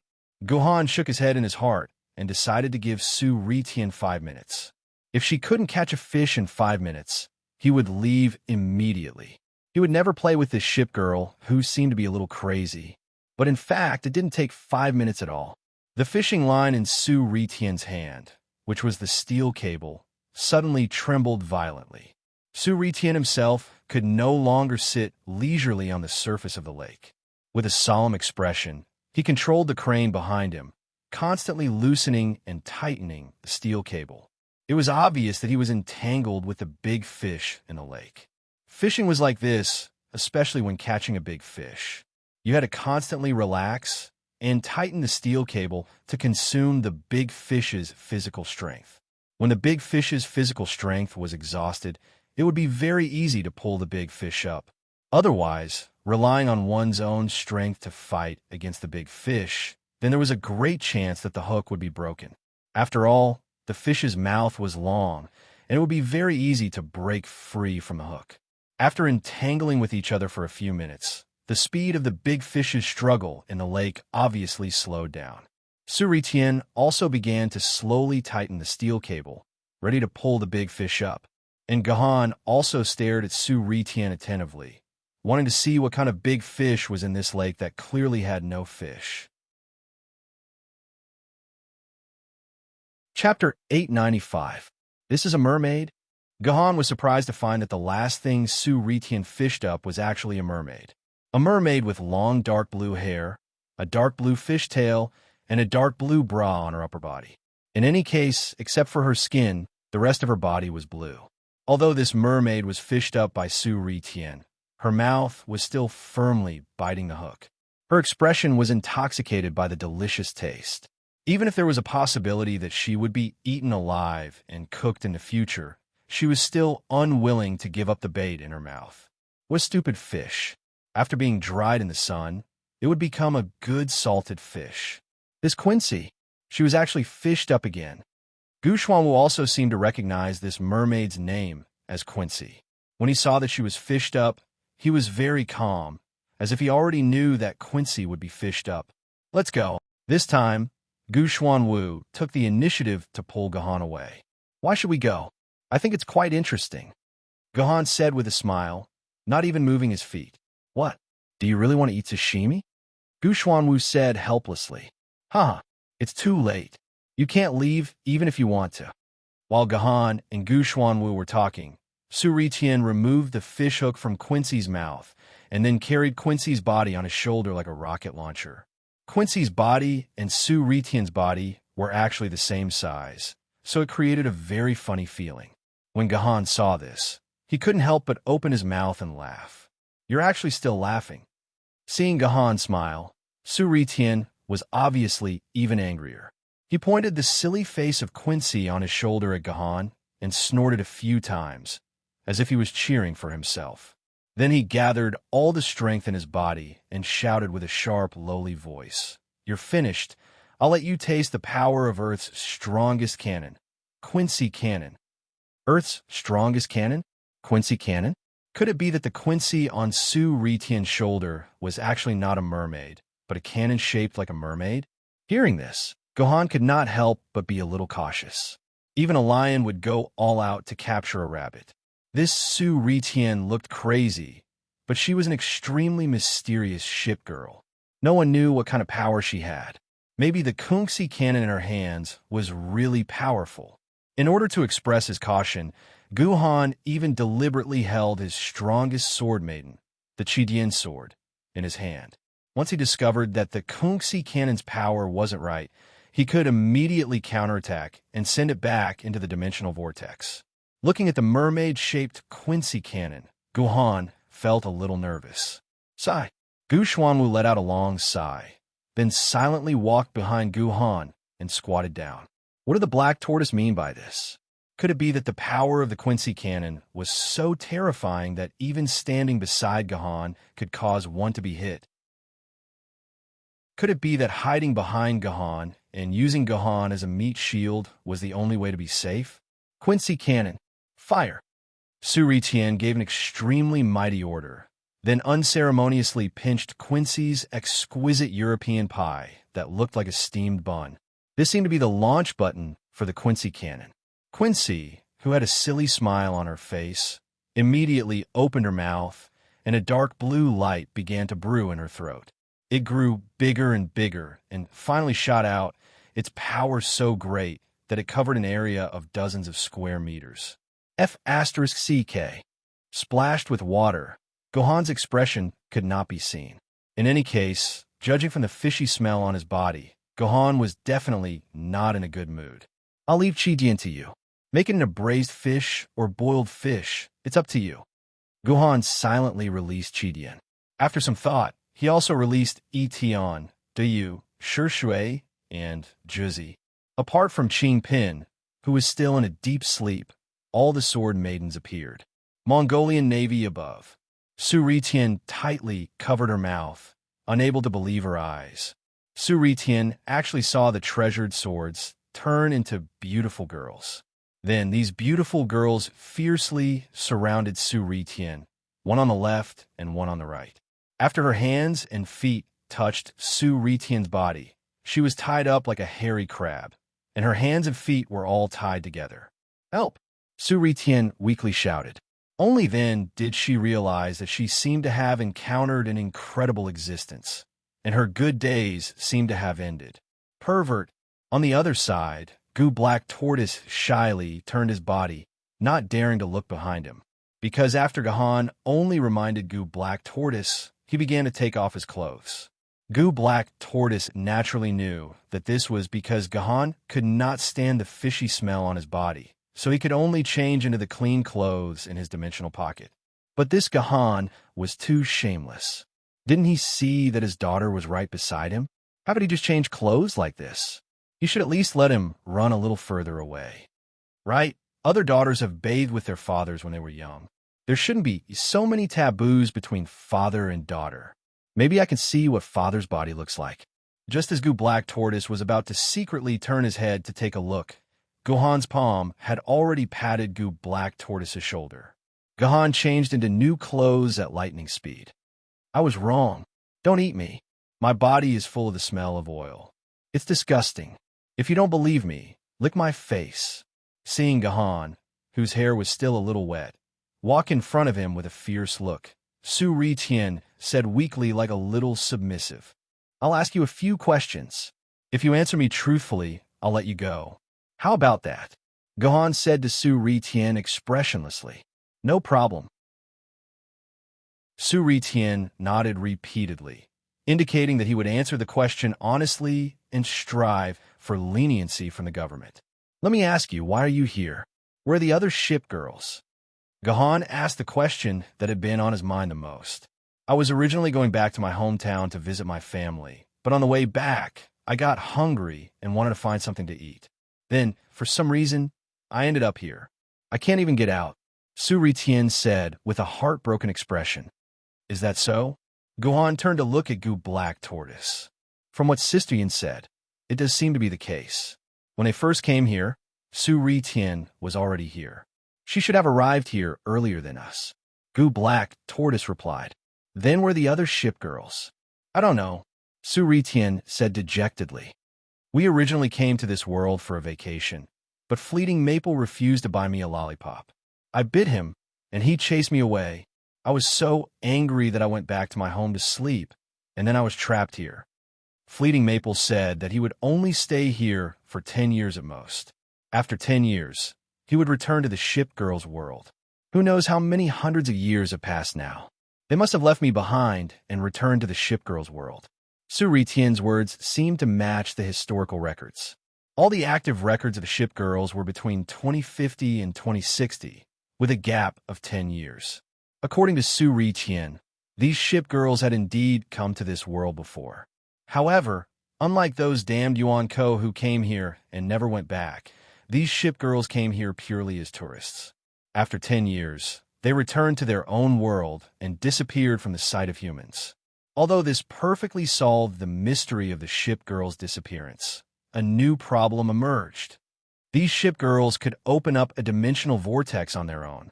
Gahan and Misaka Mikoto had spent a lot of time together, and he had confirmed many questions about Yuan Ko from Misaka Mikoto. For example, Misaka Mikoto had clearly told Gahan that if it was possible, they were willing to pay any price to return to their own world. In reality, unless they died in this world, no Yuan Ko would be able to open up their own dimensional vortex and return to their own dimension. Even the flood level and desolate level Yuan Ko could tear open the dimension and enter the dimensional gap. However, the dimensional gap was filled with endless dimensional spaces. They would not be able to find their own dimension in the dimensional gap, even if they exhausted all their energy. It was not that Yuan Ko did not want to go back, but that Yuan Ko could not unless they chose to become a corpse. At this time, Guhan suddenly remembered that he could do business with the Yuan Ko. That was because his Qidian sword had the ability to open up a dimensional vortex without killing Yuan Ko. If some of the Yuan Ko really wanted to return to their own world, he did not have to fight those Yuan Ko at all. All he had to do was explain the situation, and those Yuan Ko would be happily sent back to their own world. Of course, this was just Gohan's imagination. It was not easy to convince Yuan Ko that he had the ability to open up a dimensional vortex. Most importantly, be it humans or Yuan Hun, they couldn't be sure that the other side of the dimensional vortex was indeed the Yuan Hun's original world. This was what the Sword Ancestor had told the humans back then. As for the humans themselves, they had never been able to verify what kind of world it was on the other side of the dimensional vortex. Suri Tian suddenly told Gohan that the ship girl had mastered the method to travel between dimensions. This was a big deal. If they could master this method, then Gohan believed that the human world would instantly become very different. At least 1/3 of the Yuan Ko could be sent back to their original world. Humans would no doubt face much less pressure. Tell me, how should I send those Yuan Ko home? Gohan asked excitedly. Chapter 896. Wah, how would I know how to open the gate of termination? Suri Tian looked aggrieved.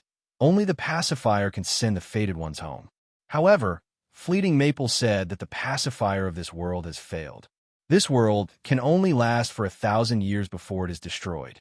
It is impossible to open the gate of termination. Fated one? Pacifier? Gate of termination? What does that mean? Gohan suddenly discovered that he had come into contact with 3 new terms. These 2 terms were things that he had never heard of before. I know what the fated one means. The fated one is the person who is fated to be. This is what we call ourselves. However, in the outside world, humans call them Yuan Ko. Gu Black Tortoise, who was beside Gohan, explained. Yuan Ko actually had another name. Gohan felt a chill run down his spine when he heard the Gu Black Tortoise's explanation. He suddenly realized that he had come into contact with something incredible, and it was very likely that he had come into contact with the truth of the world. What about the pacifier? You said that the pacifier is dead. What do you mean by that? Gohan asked impatiently. I don't know.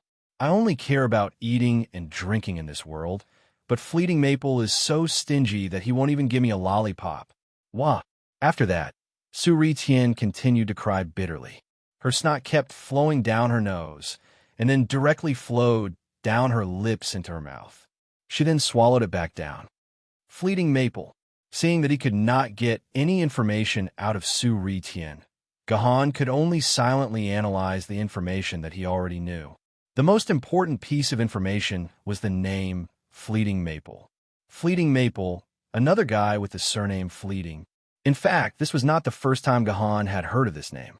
Gohan had heard this name from King Kong and Jin Yuan during the Jin Yuan garrison mission. He seemed to have come from another world. He was the leader of all ship girls and the emperor of all sword girls. This was confirmed by Suri Tian's words.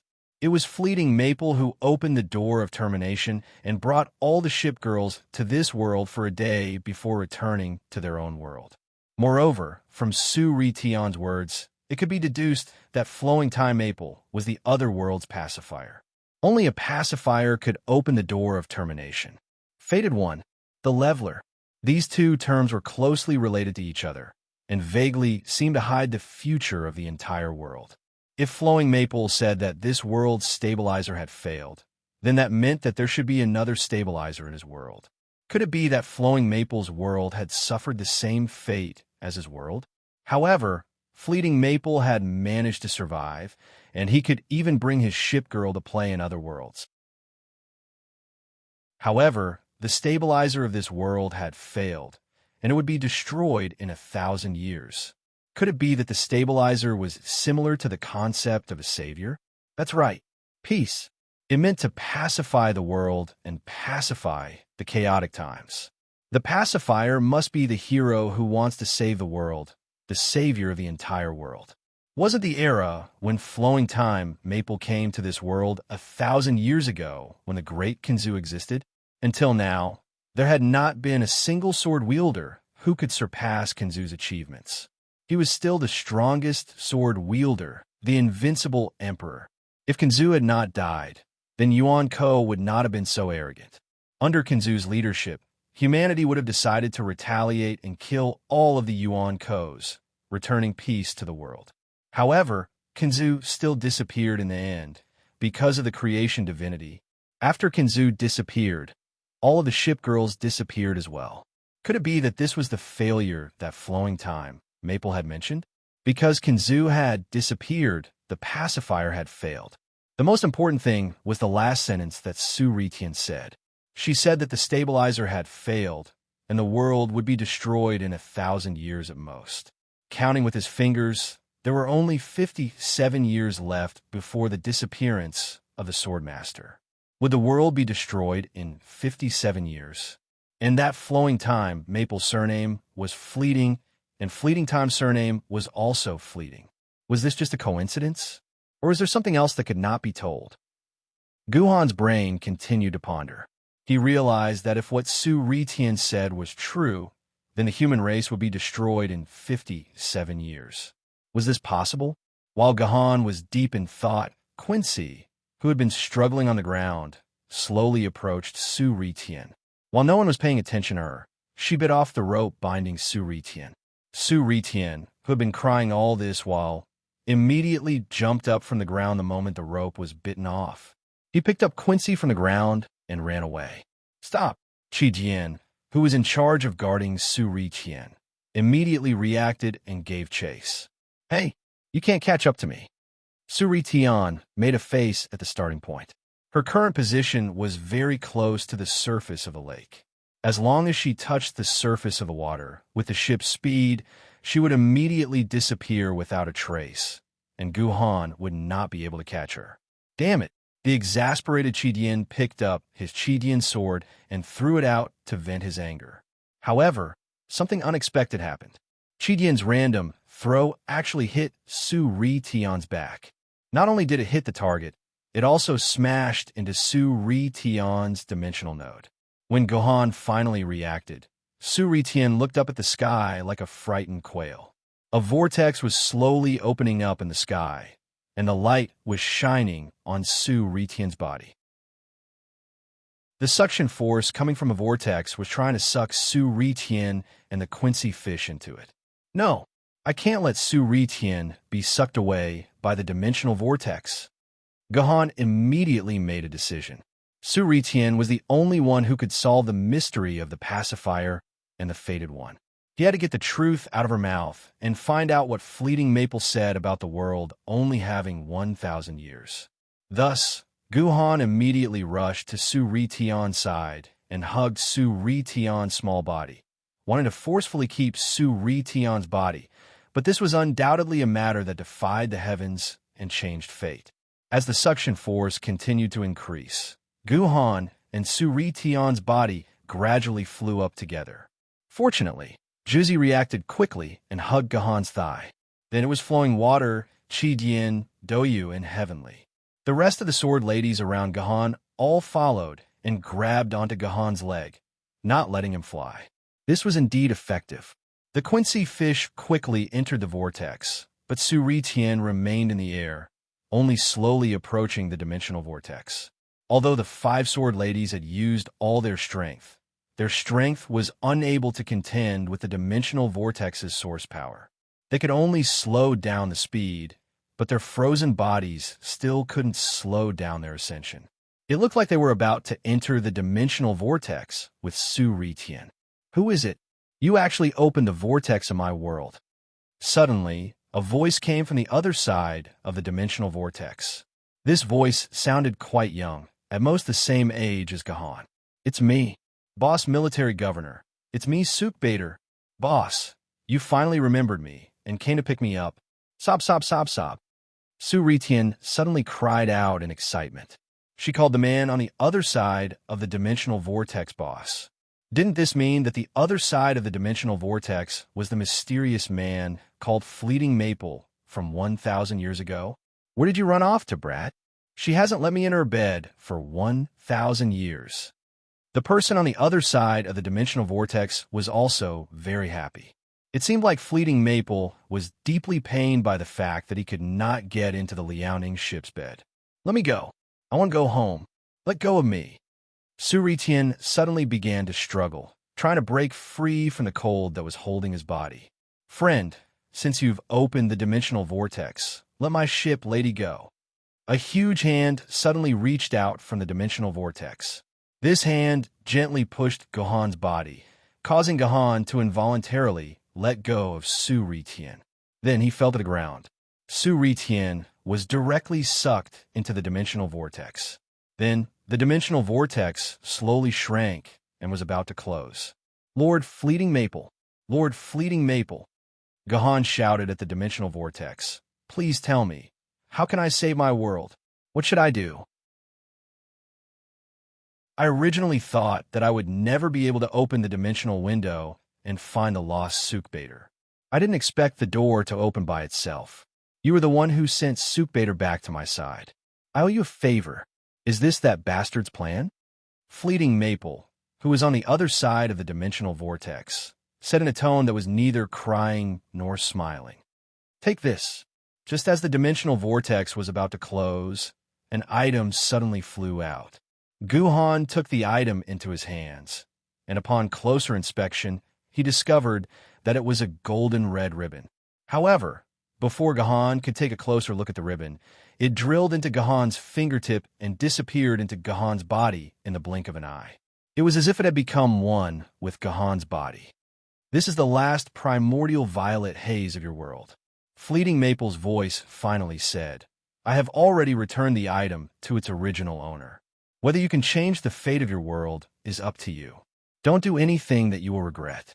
Don't be like a fleeting calendar, ruining your life and your world." The dimensional vortex closed, and the Norland Plains and Bright Moon Lake returned to their original tranquility. Su Ri-Tien left just like that? Gu Xuanwu didn't even react to what had just happened. A ship lady that she had grown up with and had existed in this dimensional rift for almost 1,000 years was gone, just like that. Shouldn't she have at least delayed for 100 or 2 chapters? Chapter 897. Why aren't you saying anything? Are you afraid?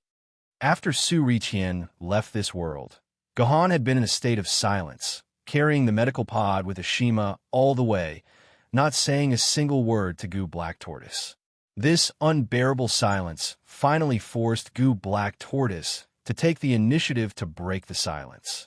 "There's nothing that can make me afraid," Gohan said without raising his head. "That dimensional human called Fleeting Maple's casual words aren't enough to make me believe that the world will be destroyed in 50 years. I'm just thinking about who he is, what's the relationship between his world and ours, and what's the primordial purple aura he gave me at the end." "Then, have you thought of an answer?" Gu Black Tortoise asked with narrowed eyes. "Not at all." Gohan shook his head, "but I have a feeling that he and I are the same kind of person. Perhaps the future of the entire world rests on this primordial purple aura." At this point, Gohan looked at his hand again. This was where the primordial purple aura had entered his body. It was a pity that Gohan couldn't figure out what the primordial purple aura represented even after searching through all his memories. He could only hope that the primordial purple aura could really save the world. After more than 30 minutes of trekking, Gohan and Gu Black Tortoise finally saw the edge of Radiant City, as well as the towering Ferris wheel at the center of the city. Clearly, the location of the Ferris wheel was the Radiant Amusement Park that Gu Black Tortoise spoke of. To reach the Radiant Amusement Park, they had to pass through Radiant City. In the imagination of most people, since a city was called a city, it had to be a very large one. It had a highway system that extended in all directions, row upon row of skyscrapers, countless vehicles that sped through the city, and a densely packed population that was like ants. But when the true face of Radiant City entered Gohan's eyes, Gohan was still shocked. The entire city was built with red bricks, scattered all over the land without any pattern. Between the houses, there were only a few bumpy and damp muddy roads. If one was not careful, they might step on mud. Not to mention skyscrapers, there was not a single building that was more than 20 meters tall. This city looked more like a huge medieval village than a city. No wonder Gohan couldn't see the shadow of the city from afar. It turned out that the city was too short, so short that it could only be seen clearly from up close. With that, the magnificent modern amusement park in the middle of the radiant city seemed especially out of place. Can you imagine the feeling of a modern Disney amusement park suddenly erected in the middle of an African mud tribe? Don't you think it's very incongruous? Beside Gahan, Gu Xuanwu smiled bitterly. Actually, before entering Yanjing City, I had always thought that the city would be like Radiant City. Only after seeing Yanjing City did I realize that a real city could be so magnificent. I had been a frog at the bottom of a well in the past. You guys have been living here for hundreds of years. Why are you able to build such a magnificent amusement park, but not a proper city? Gahan asked curiously. Materials. Gu Xuanwu smiled even more bitterly. There is nothing in this dimensional rift apart from mud. There is no steel, no coal, not even a tree as thick as a fist. How do you expect us to build a proper city? Then why is your amusement park able to be built? This amusement park isn't one that we built here, but one that was moved in from the outside. Gu Xuanwu rubbed his head. I only know that it should have been moved from a Disney amusement park called Demon City. As for who moved in and how they moved in, I really don't know. None of them were willing to tell me the truth. Disney Amusement Park. Gahan had heard of this name before, because there was also a Disney amusement park on the American continent where Los Angeles Bay City was located. However, this Disney amusement park had been transformed by Yuan Ko's faction, the Martyr's Palace, into an extremely important stronghold in the human world. It had also become the greatest threat to Los Angeles Bay City. Who would have thought that there was such a Disney amusement park in the former Demon City?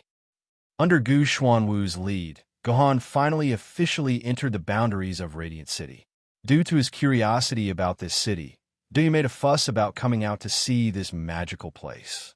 Thus, Gahan simply released all his sword ladies to follow behind him into this city. In the end, probably because the ground was too dirty and did not want to step on the mud, Duyu, who was the most noisy, climbed onto Gahan's body and was hugged by Gahan. Compared to Doyu, Etion was probably the one who did not care about the ground the most. It seemed that in the medieval era, when Etion was active, the condition of the road was similar to these dirt roads. Therefore, Etion did not care about it, and allowed himself to step on the mud. Shui did not care about this radiant city at all. After a simple glance or two, she turned back into her sword form and returned to Gahan's scabbard.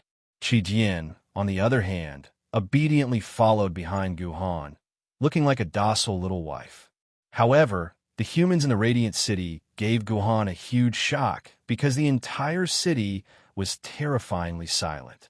The group of people traversed through the Radiant City like pebbles falling into an abyss, not setting off even the slightest ripple. Apart from some young children who were sizing up Gahan's group with curious gazes, the rest, even the slightly older children, were completely indifferent to the appearance of Gahan's group. They sat lazily in front of their homes, staring blankly at the things around them. Only when their bodies felt stiff after sitting for a long time would they unwillingly change their posture and continue to lie there in a daze. In Gahan's eyes, these humans seemed to have lost the basic joy of being human. They were more like corpses that had lost their souls. Apart from the heaving of their chests to prove that they were still alive, they were no different from the dead. It felt like this entire city was not filled with humans, but a bunch of dementia patients. Why is this happening?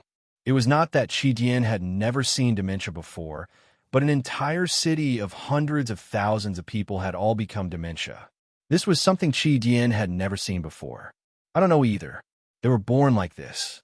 When they were young, they were still lively, but as they grew older, they became stiffer and stiffer. I don't know why either.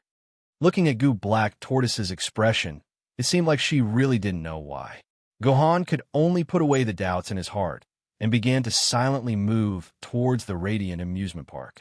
It seemed like the answers to all his questions could only be found in this amusement park. According to Gu Black Tortoise, the Radiant City was a city with a population of 300,000. In a situation where there were no skyscrapers and only simple houses, the area of the city was actually not small. Gohan walked for a full 30 minutes before he reached the core area of the Radiant City, which was the entrance of the Radiant Amusement Park. The Radiant Amusement Park was surrounded by a 3-meter-tall wall, with only 2 entrances at the entrance. One of the entrances had a sign for employees, so there was not a single person queuing up. On the other side, the entrance for tourists was a completely different scene. Countless humans wearing simple linen clothes were queuing up here. These humans lined up in a straight line. There was no supervisor in the middle of the line to maintain order, but these humans automatically lined up together. There was no sign of anyone cutting the line. Putting aside their stiff facial expressions, these humans could be considered to be of high quality. Look, Miss Black Tortoise is back. Dimmu, look, Miss Black Tortoise is back. 2 maids with red and blue hair wearing maid attire at the staff entrance saw Goo Black Tortoise and immediately hugged each other in surprise. However, these 2 maids looked a little familiar to Gohan. Right, aren't they similar to the 2 cute dolls in my guardian's mansion? And Dimmu? Right, they're also called and Dimmu. Could it be that these 2 maids are the original bodies of the cute dolls? Gohan remembered that these 2 sisters were replicated by later generations according to the information excavated from the ruins, so no one should have seen the original bodies of these 2 sisters. Who would have thought that these 2 sisters would actually appear here? Thinking of this, Gohan suddenly felt a little ashamed. If these 2 sisters knew that their image had been made into thousands of cute dolls by humans and then used as sex tools, they would probably hug each other and cry bitterly. At the same time, Gohan was also somewhat glad that when Goo Black Tortoise came to find him, the pair of cute dolls in his guardian's mansion were not in the hall, so Goo Black Tortoise did not know that there was such a pair of cute dolls in his guardian's mansion. Dimmu, I missed you too so much. Goo Black Tortoise also excitedly walked up to the 2 sisters and hugged them. After the 3 of them chatted for a while, Goo Black Tortoise asked anxiously, Dimmu, how's my mother? Is her body better now? This. and Dimmu awkwardly lowered their heads and did not say a word. Looking at the expression of the 2 sisters, Goo Black Tortoise also knew that his mother's condition must be very bad. Even if she is not dead, she is not far from death. Dimmu, I will chat with you later. I will take him to see my mother first. Goo Black Tortoise immediately rushed back to Gohan's side and grabbed Gohan's wrist. He was about to pull Gohan through the staff entrance into Guang Amusement Park. Miss, you can't take him in. At this time, and Dimmu suddenly used their bodies to block in front of Goo Black Tortoise, not letting him enter. To be precise, not letting Gohan, who was behind Goo Black Tortoise, enter. Chapter 898. Miss Black Tortoise, have you forgotten the rules of our amusement park? Only employees of the amusement park can enter from the staff passage. Ordinary humans are not allowed to enter from here. Said in an unquestionable tone, Miss Black Tortoise, please don't let this disgusting man enter from here. Electric Moo looked at Gohan with a disgusting expression. This made Gohan doubt his appearance a little. Was he really that disgusting? Miss Black Tortoise, if you must let him in, let him go through the normal entrance. Judging from the current queuing speed, he will be able to queue up to enter our amusement park in about 3 days and 27 hours, sincerely suggested. But what the hell was this 3 days and 27 hours? Were there 27 hours in a day?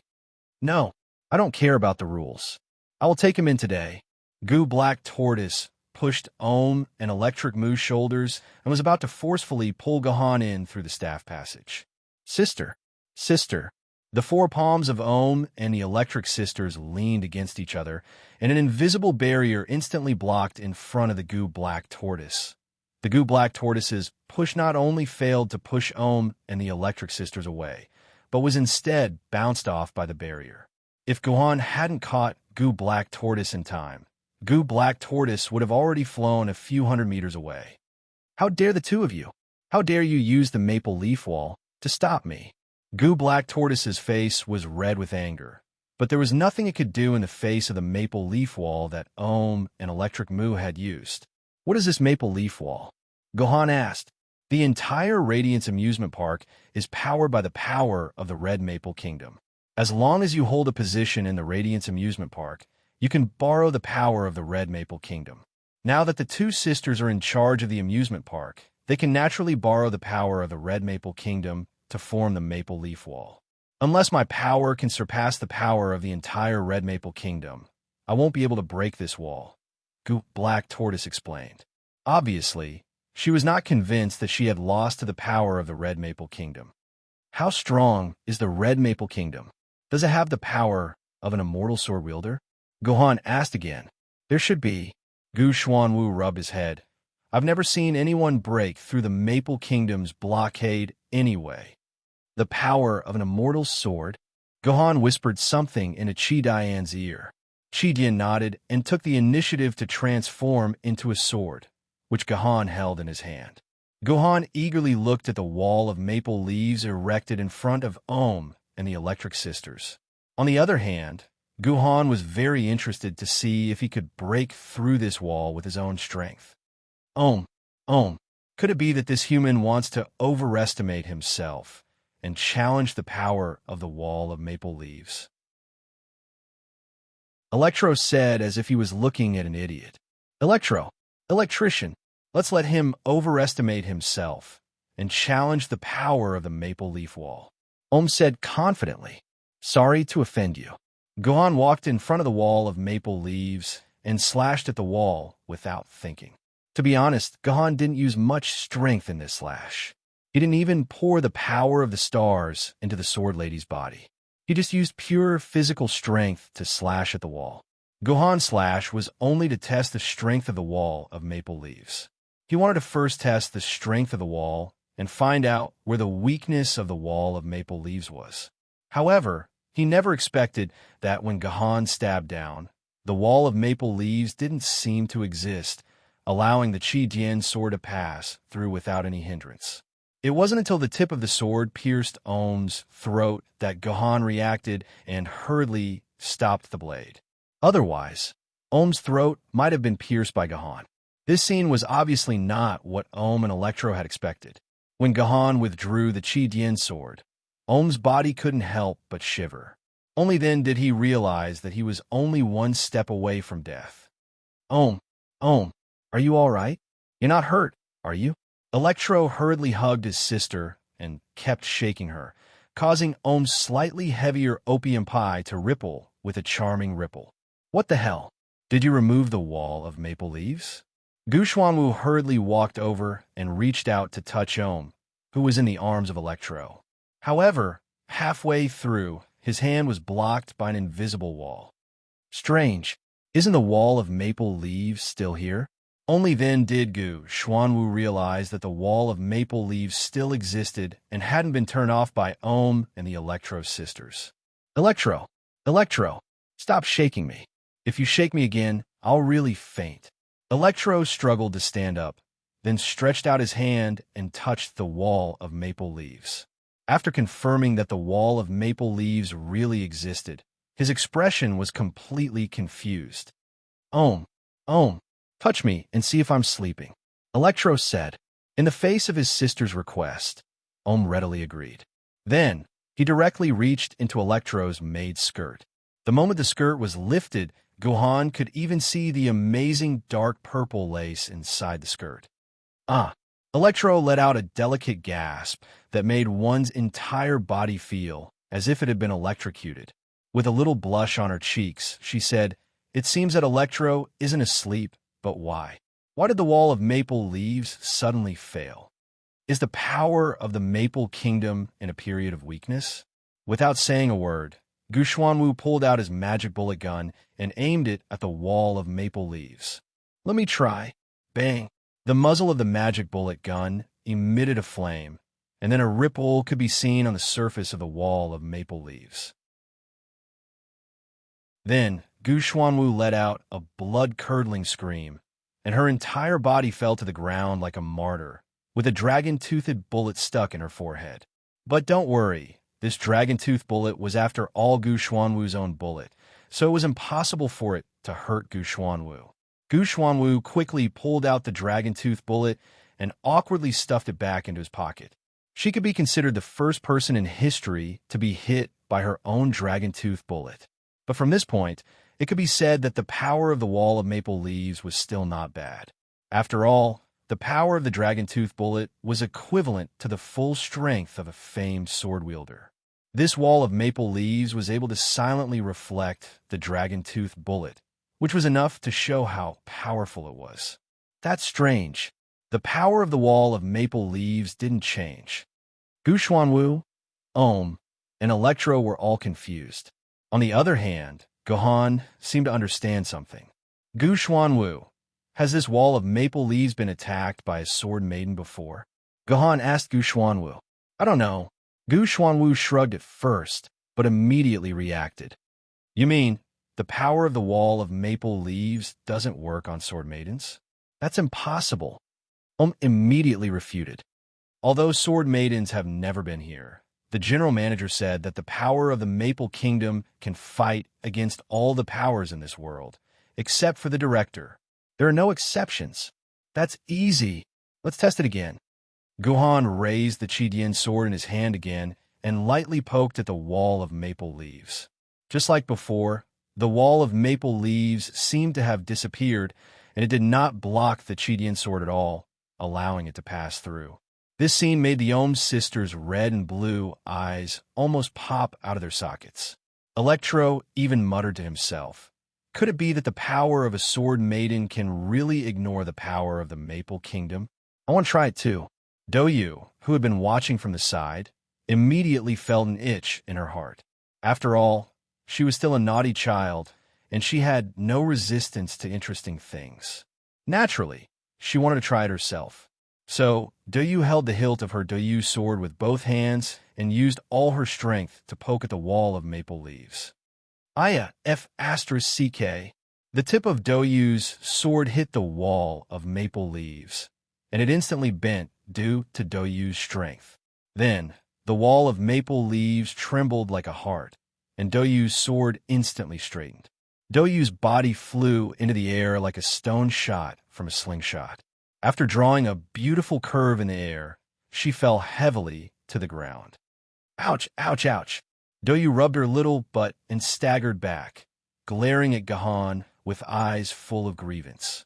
She kept hammering Gohan's waist with both hands and said angrily, Big brother, you're lying. This wall can't be pierced at all, you big liar. Gohan let Doyu massage his back as he fell into deep thought. Doyu was also a sword maiden, so why couldn't Doyu poke through the wall of maple leaves? Juzi, try it. Gohan turned around and said to Juzi, who had been following behind him. Yes, master. Juzi did not hesitate to pull out her Juzi sword and was ready to slash at the wall. Be careful, don't use too much strength. This wall seems to reflect your strength. Gohan added from behind Juzi, and Juzi immediately followed his advice. She reduced the strength that was threatening to devour Huo Yuhao to the point where it felt like an itch. Juzi's sword's fate was no different from Doyu's. She was still blocked by the wall of maple leaves, but she did not fly out like Doyu. Next, Etion also tried it out, but the wall of maple leaves worked just as well and blocked them outside. Could it be that Chi-Dian's sword is the only exception? Gu Xuanwu stared at Chi-Dian's sword in Gohan's hand curiously. Could it be that only Chi-Dian's sword can ignore the power of the wall of maple leaves? Not necessarily. Gohan shook his head and let go of Chi-Dian's sword. Chi-Dian's sword automatically returned to its original form. Chi-Dian, try and see if you can pierce through this wall, Gohan said to Chi-Dian. To everyone's surprise, when Chi-Dian's sword attacked the wall of maple leaves in the form of a sword maiden, it was still blocked by the wall of maple leaves, just like the other sword maidens. It was as if the sword maiden that could ignore the wall of maple leaves was not Chi-Dian's sword. Chapter 899. Finally, Gohan returned the Chi-Dian sword to its sheath and held it in his hand. Once again, the Chi-Dian sword successfully passed through the maple leaf wall. Next, Gohan experimented with Juzi and the other sword maidens. The result was the same as the Chi-Dian sword. As long as the sword maiden was held in Gohan's hand, he could successfully pass through the maple leaf wall. Otherwise, he could not. In the end, Gahan simply used his own hand as an experiment. He found that his hand could also ignore the existence of the maple leaf wall and pass through it at will. It was very obvious that the one who could really ignore the maple leaf wall was not the Sword Maiden, but Gahan himself. It was Gahan himself who could pass through the maple leaf wall. This result made Ohm and Electra tremble with fear. They could not accept it, because the power of the maple leaf wall was born from the power of the entire Red Maple Kingdom. If Gahan could ignore the power of the maple leaf wall, didn't that mean that Gahan could ignore the power of the entire Red Maple Kingdom? Didn't that mean that the power that the entire Radiance Amusement Park was most proud of would completely lose its effect on Gahan, and the Radiance Amusement Park would also lose its biggest trump card? Ohm and Electric Moo had completely lost their wits. They even forgot to maintain the maple leaf wall. The wall shook a few times before disappearing on its own. Good chance. Gu Xuanwu's eyes lit up when he saw the maple leaf wall disappear. He immediately grabbed Gahan's hand and ran. While Ohm and Electric were in a daze, he directly rushed into the Radiance Amusement Park. By the time the two sisters reacted, the two people had already entered the depths of the amusement park. It was likely that they would not be able to catch up. It was worth mentioning that although the staff passage was very noisy, the ordinary visitor passage was unusually calm. Those expressionless humans had no interest in what was happening in the staff passage. They just stare at the back of the head of the person in front of them like zombies. Little by little, they slowly passed through the entrance of the amusement park and entered the world of the amusement park. After entering the amusement park, Gahan began to carefully observe the entire amusement park. He found that the attractions in the amusement park were very dense. There was a new attraction every few dozen meters, and there were many tourists waiting in front of each attraction. To Gahan's surprise, unlike the zombie-like faces of the humans outside the amusement park, some of the humans inside the amusement park had regained their human appearance. They had smiles on their faces, and their words and actions were more natural. They even took the initiative to greet others. Especially when they saw Gahan and his sword lady, they were so shocked that they covered their mouths in shock. They were shocked because of the clothes that Gahan and the others were wearing. Compared to the simple linen clothes that the humans were wearing, Gahan's casual clothes that were not worth much looked like the clothes that only an emperor could wear. Seeing such a human, Gahan felt slightly relieved, because only such a human could be called a living human, and the humans waiting in line at the entrance were at most walking corpses. Gahan also noticed that, in fact, there were also many walking corpses in the amusement park. For example, the humans who were waiting in line at the entrance of the amusement park were still standing there without any extra movements, just like the humans who entered the amusement park. At this time, a ride called Happy Bumper Car had just ended. From the exit of the amusement park, a group of humans walked out with rich expressions. At the entrance of the amusement park, the humans who looked like walking corpses were lining up in an orderly manner to enter the amusement park. I see. These amusement parks seem to be able to restore human nature. After playing in them once, they can regain some of their human emotions. But why is that? Why did the people here become like this? Although Gahan wanted to carefully investigate what the humans here had experienced, Gu Xianwu couldn't help but drag Gahan all the way. Gahan didn't have the time to ask these humans who had recovered their vitality. He could only let Gu Xianwu drag him to the center of the amusement park.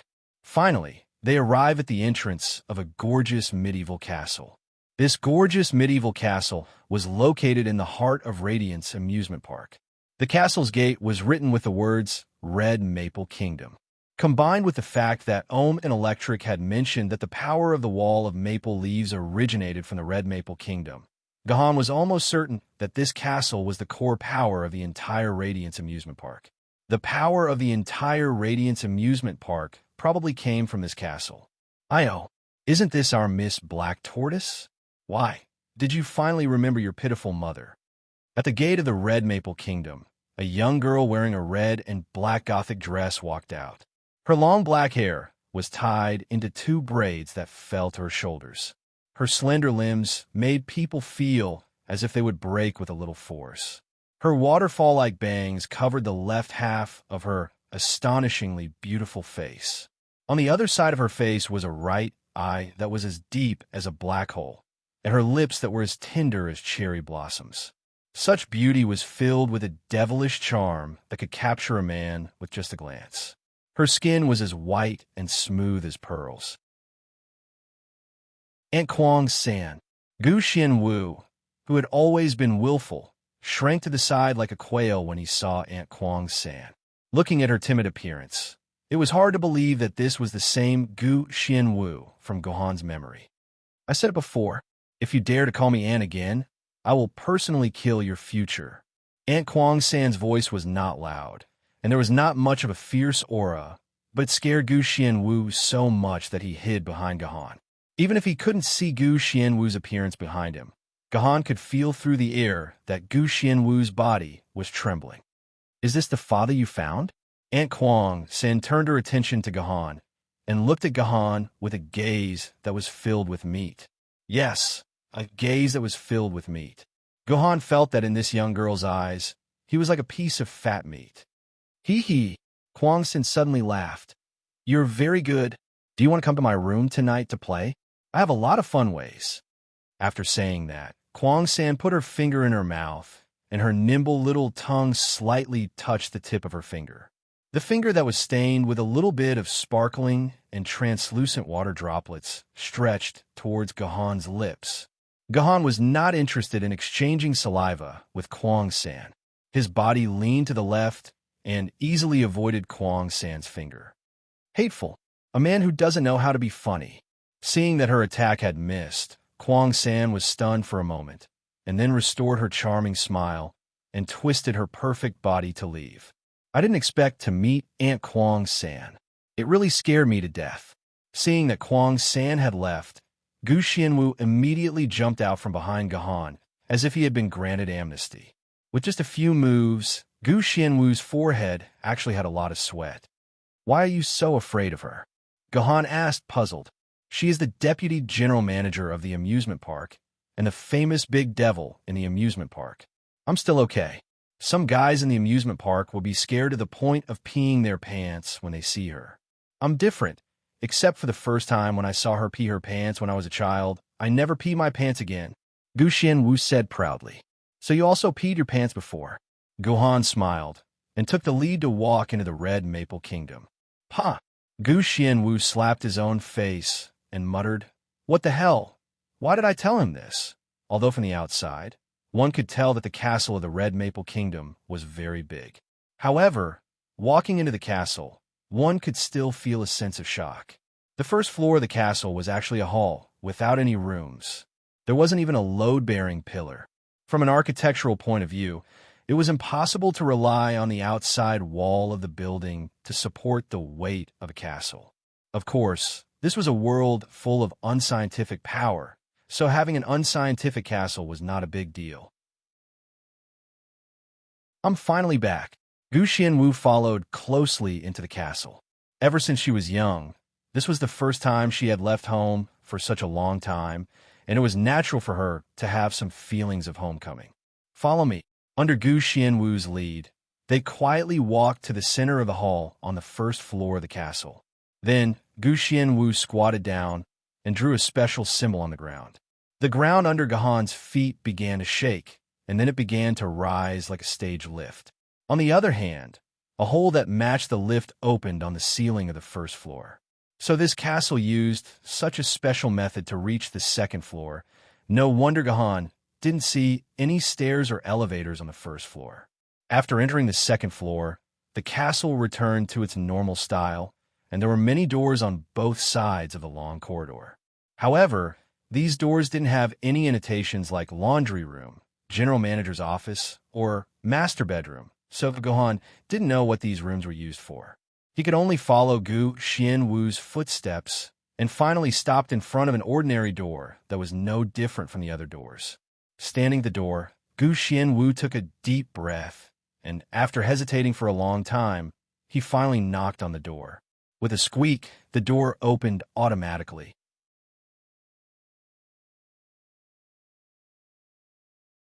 Chapter 900. It was hard to believe that the girl in front of Gahan was Gu Xuanwu's mother. Although her skin was visibly pale and her body was extremely thin, anyone with a discerning eye could tell that Gu Xuanwu's mother was no more than 20 years old. Of course, there was nothing strange about it. After all, Yuan Ko was immortal in this world. As long as he came to this world, he would stop aging. It was natural for him to be able to maintain his 20 years of age for a few hundred years. But Guhan could swear to God that he had never seen Gu Xuanwu's mother. Although the girl's beauty was not inferior to any sword maidens that Gahan had seen, Gahan really had no relationship with this girl. To be honest, Gahan was very disappointed when he saw the girl's appearance, because there were many clues that pointed to this girl living in the Radiant Amusement Park was very likely to be the woman that he dreamed about in the dungeon. But the moment Gahan saw Gu Xuanwu's mother, he could very clearly confirm that this woman was definitely not Artoria. Mom, are you okay? On the other side, Gu Xuanwu had already thrown himself into his mother's arms and began to cry uncontrollably. A cute girl hugging her sickly mother and crying together. No matter how one looked at it, it was a touching scene. However, Guhan felt that there were many secrets hidden in this scene. The entire Guanghui amusement park was full of mysteries, but Gu Xuanwu was the only one who was completely innocent. Good girl, where have you been these days? You made Mom worried to death. Gu Xuanwu's mother, the woman named Chidu Isuzu, gently stroked her daughter's long hair and asked, Mom, I want to find Dad. Gu Xuanwu's face was full of tears and snot. I know that Mom actually misses Dad very much, so I left without permission and went to the human city to find Dad. Silly girl, the human city is so dangerous, and your identity is so special. If someone found out, what would you do to Mom? Cough, cough, cough. Chidu Isuzu hugged her daughter and said, It's okay. I was lucky I met Dad on the way, and Dad protected me. I was very safe in the human city, and I also saw a lot of things that I have never seen before. When Mom recovers, I will let Dad bring Mom to play in the human city. This time, Gu Xuanwu was able to call out Father very smoothly, unlike before when he would only occasionally say the word Father out. Is that so? You found that bastard. Chidu Isuzu's hand that was hugging Gu Xuanwu's back tightened for a moment before loosening. Yeah, Mom, Father is right here. Turn around and take a look. Gu Xuanwu climbed up from Thousand Do 50 Bell's body, then shifted his body, allowing Gu Han and Thousand Do 50 Bell to see each other without any obstruction. Silence. The entire atmosphere was silent, and it was a silence that lasted for a very long time. Gu Han was silent because she didn't know what to say. After all, she had no impression of this girl named Chidu Isuzu. Anything she said would be awkward, but Chidu Isuzu was different. Gohan never knew that a person's eyes could reveal so many emotions. But Chidu Isuzu was different. Gohan never knew that a person's eyes could reveal so many emotions. Chidu Isuzu's eyes first revealed a shocked expression, and then her eyes instantly became sad, and at the same time filled with crystal tears. After a short period of sadness, Chidu Isuzu's eyes suddenly became angry and sharp. She struggled to get up from the bed, but she couldn't support her body. At this time, Chidu Isuzu's eyes became desperate again, so desperate that even her pupils began to dilate. But when her pupils dilated to the extreme, a little light suddenly shone in the center of her pupils, and finally turned into a deep hope and shyness. Well, the description just now only described about 1/10 of Chidu Isuzu's eyes. There were more details in these eyes that were difficult to describe with words. In short, after seeing Chidu Isuzu's eyes, even Gahan couldn't help but have a little doubt. Could it be that he really had a relationship with this woman before? This touching reunion lasted for about 20 minutes.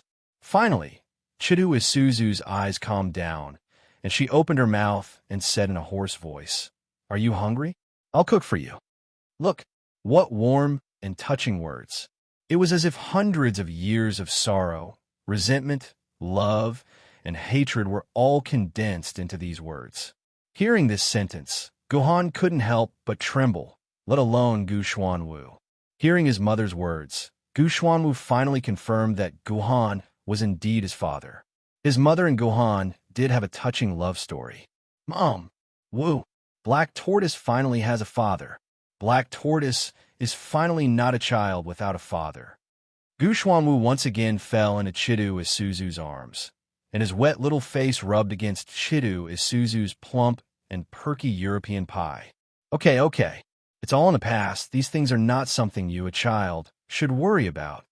Chidu Isuzu patted Gu Xuanwu's back and said to Gu Xuanwu with a voice full of emotion, "Child, can you go out for a while?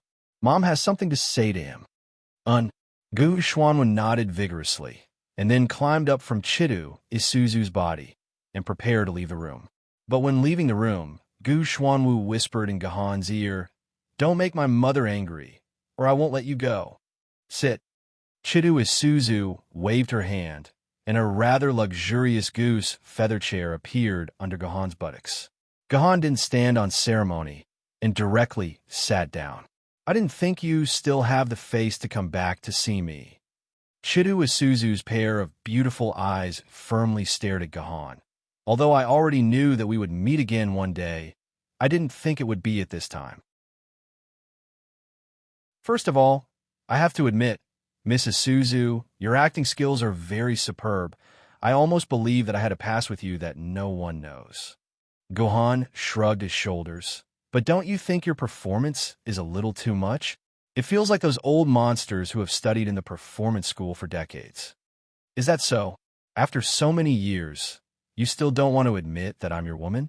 Chidu Isuzu's eyes instantly became incomparably sad, and the thousands of soft hearts in it made people's hearts ache. "No need to say more." Guhan smiled, and then took out a long hair from his hand. "This is the hair that I just plucked from Black Tortoise's head." After saying that, Gohan took out a set of testing equipment from his dimensional pocket, which was half the height of a person and was equipped with a computer. "This is the most accurate DNA testing equipment that we humans have developed.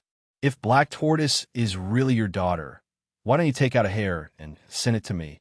I'll test it and know. Don't worry, this equipment is very advanced and only needs 5 minutes to know the result. I specially bought this from the Shanghai Pass Swordbearer shop." This was indeed bought by Gahan from the Shanghai Pass Swordbearer shop at the last minute. Ever since he met Gu Xuanwu, Gahan had been looking for an opportunity to confirm whether Gu Xuanwu was really his daughter. In the end, when he accepted Yao Wang's mission the day before yesterday, and was about to buy some preparation materials from the Shanghai Pass or Bearer shop, he was surprised to find such a set of equipment for sale. Although Gahan could not understand why the Shanghai Pass or Bearer shop would have such a set of equipment for sale for a long time, Gahan did not hesitate to buy it. After all, it was not expensive, and it was only a mere 200,000 RMB. It was not until a long time later that Gahan happened to see the answer to this question in a gossip magazine. It was in the early days of the customs establishment, and many sword bearers found out that they were already fathers when they returned home. Therefore, this equipment became a must for some sword bearers when they returned home, so that they could immediately know whether their child was of their bloodline or not. Chidu Isuzu's face froze for a moment. "What kind of joke are you talking about? Black Tortoise is a mixed blood of Yuan Ko and a human. How can this kind of human equipment detect the relationship between me and Black Tortoise? You don't know this, but it's not like there haven't been any mixed blood children with Yuan Ko in the previous world. They have all been tested with the same equipment, and it can indeed detect the genetic connection. I have a related proof paper with hundreds of thousands of words here. I wonder if you're interested in taking a look?" Gohan said step by step. "Since you suspect that Black Tortoise is not your child, why don't you use your blood and Black Tortoise's hair to verify whether Black Tortoise is your child? Why do you need me, the mother, to verify it?" Chidu Isuzu said. "How do you know that I haven't done the verification?" Gohan suddenly let out a long sigh. "If I didn't confirm that she's my daughter, I wouldn't even appear in front of you. Isn't this enough? After so many years, don't you think that you haven't hurt us enough?" Chidu Isuzu's voice suddenly became mournful. "I may have hurt Black Tortoise and her daughter, but who her mother is still unknown." Gohan pushed the machine directly to Chidu Isuzu's side. "Just say it. I suspect that you are not Black Tortoise's mother, so I need you to verify it. Of course, if you're not willing, it doesn't matter. I will directly admit that you are not Black Tortoise's mother.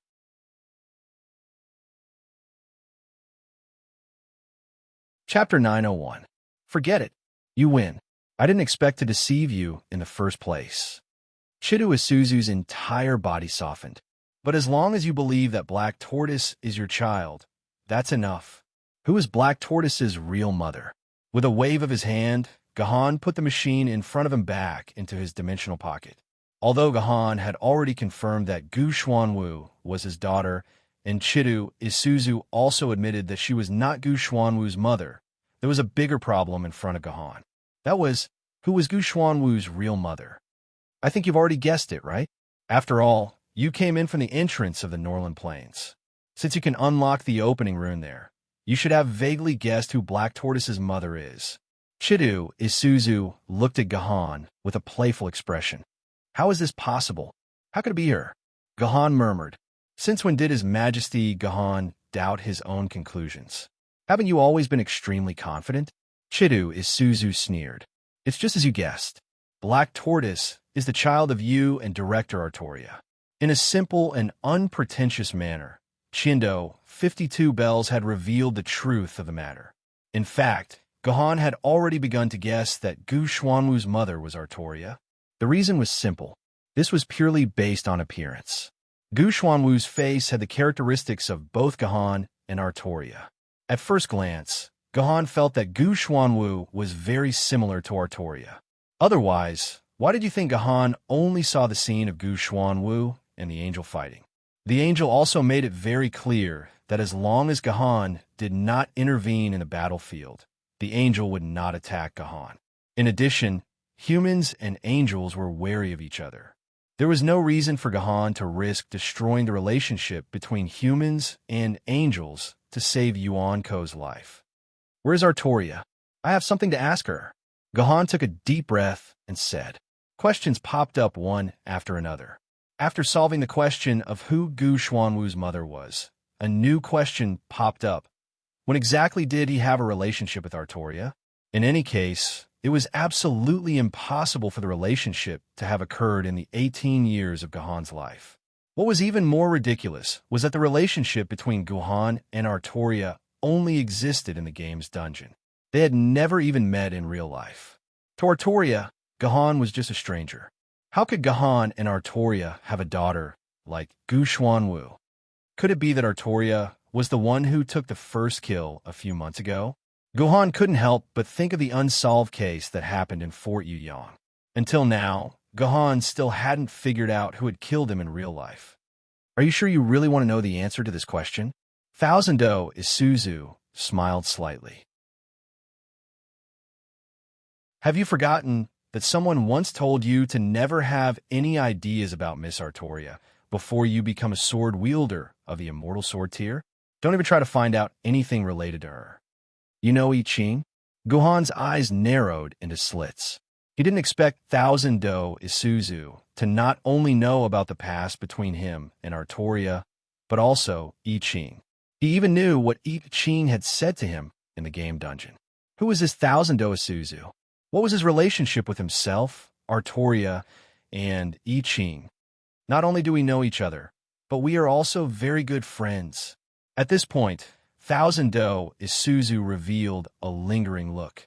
I know you must have a lot of questions to ask me, but in order to not destroy this world, the answers to these questions have to be experienced by you yourself.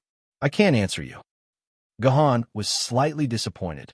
He thought that since Thousand-O Isuzu told him so readily that Gu Xuanwu's mother was Artoria, then it was very likely that she would also tell him other secrets. He didn't expect that in the end, the truth was still hidden in the deep fog. Can you answer me this question? Will I return to the past in the near future? Did a lot of things happen in I Ching's era? This was the answer that Gahan could think of that was closest to the truth. Only by going back to the past could he explain many unexplainable things. You will know the truth sooner or later. You just need to be patient. It won't be too long. Thousand-O Isuzu said, Are you really sick or pretending to be sick? Gahan originally thought that Thousand Do Isuzu was just pretending to be sick, but when he exposed Thousand Do Isuzu's true identity, he found that Thousand Do Isuzu was still lying weakly on the bed, as if he really didn't have long to live. Does it matter if I'm really sick or pretending to be sick? Thousand Do Isuzu shook her head with difficulty. I'm not sick, but I'm really dying. Is there a way to save you? Gohan said solemnly. It was you who raised Black Toria, allowing her to grow up on the basis of maternal love. This is what I need to thank you for. If I can do it, you must tell me. I will do my best to save you. Thank you so much. Thousand Do Isuzu's face showed a strange expression. It was hard to tell whether she was happy or sad. I said I'm not sick, I'm just dying. People will grow old and die eventually. Even the powerful Jindy is no exception, right? But you are not a person. You are Yuan Ko, and Yuan Ko will not die by himself. Gohan replied dryly. You really don't know how to talk. Thousand Do Isuzu forced a smile. I don't have much time left, but before I die, I have a request. I hope that His Majesty Gohan can promise me. Say it. Before you know the truth, please don't tell Black Toria that I am not her mother. I don't want her to bear new grief when I die. Thousand Do Isuzu begged. I promise you. Gohan nodded. Actually, this is also my original plan. If Black Toria asks me who Artoria is and where she is, and I can't answer her questions, I think I'll be very unhappy. Then I can only trouble His Majesty Gohan to accompany me for a few more days. Thousand Do Isuzu stretched out her pale, white hand to Gohan. Husband, is that okay? Looking at Thousand Do Isuzu's hand, Gohan hesitated and did not move. Thousand Do Isuzu had already made it very clear that this was just an act for Gu Black Toria. But Gohan faintly felt that if he really held that hand, he was afraid that he would have to bear more things. Mom, Dad, I cooked the noodles. Can I bring it in? At this moment, the door of the room was knocked again. The one who spoke was Gu Black Toria. This guy actually took advantage of the time when Gohan and Thousand Do Isuzu were chatting to cook the noodles. It could be seen that Gu Black Toria sincerely hoped that Gohan and Thousand Do Isuzu could reconcile, so that she could have a complete father and mother. It could be imagined that if Gu Black Toria knew that Thousand Do Isuzu was actually not her mother, and that she did not even know where her real mother was, her whole person might fall into a state of collapse. Therefore, Gohan's body immediately leaned forward and grabbed Do Isuzu's outstretched hand.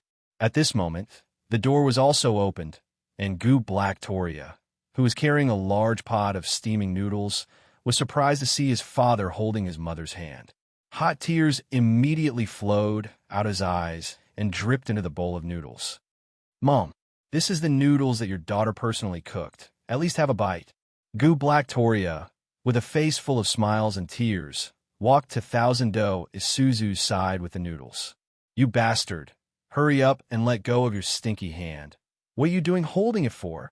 Thousand Do Isuzu also had hot tears in her eyes as she pushed Gohan's hand away, and then took the hot noodles that Gu Black Toria brought over. She did not care about the temperature at all, and gulped it down in big mouthfuls. She did not look like a dying patient at all. However, Gohan could tell from Do Isuzu's trembling little finger that it was as if he had Parkinson's disease.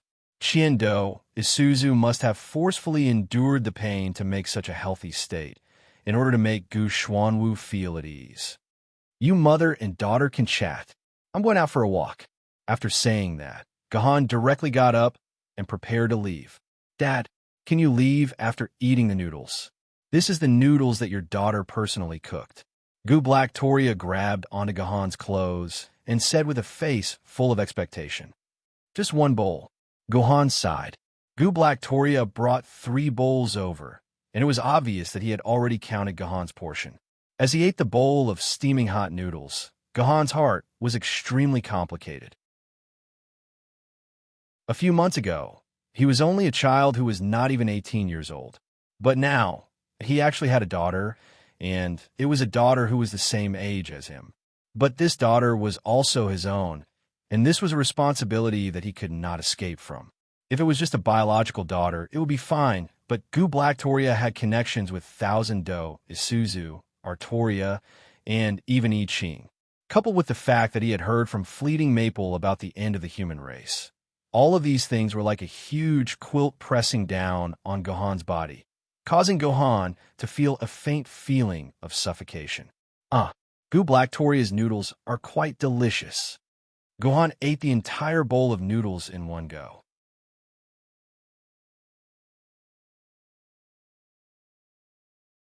Chapter 902.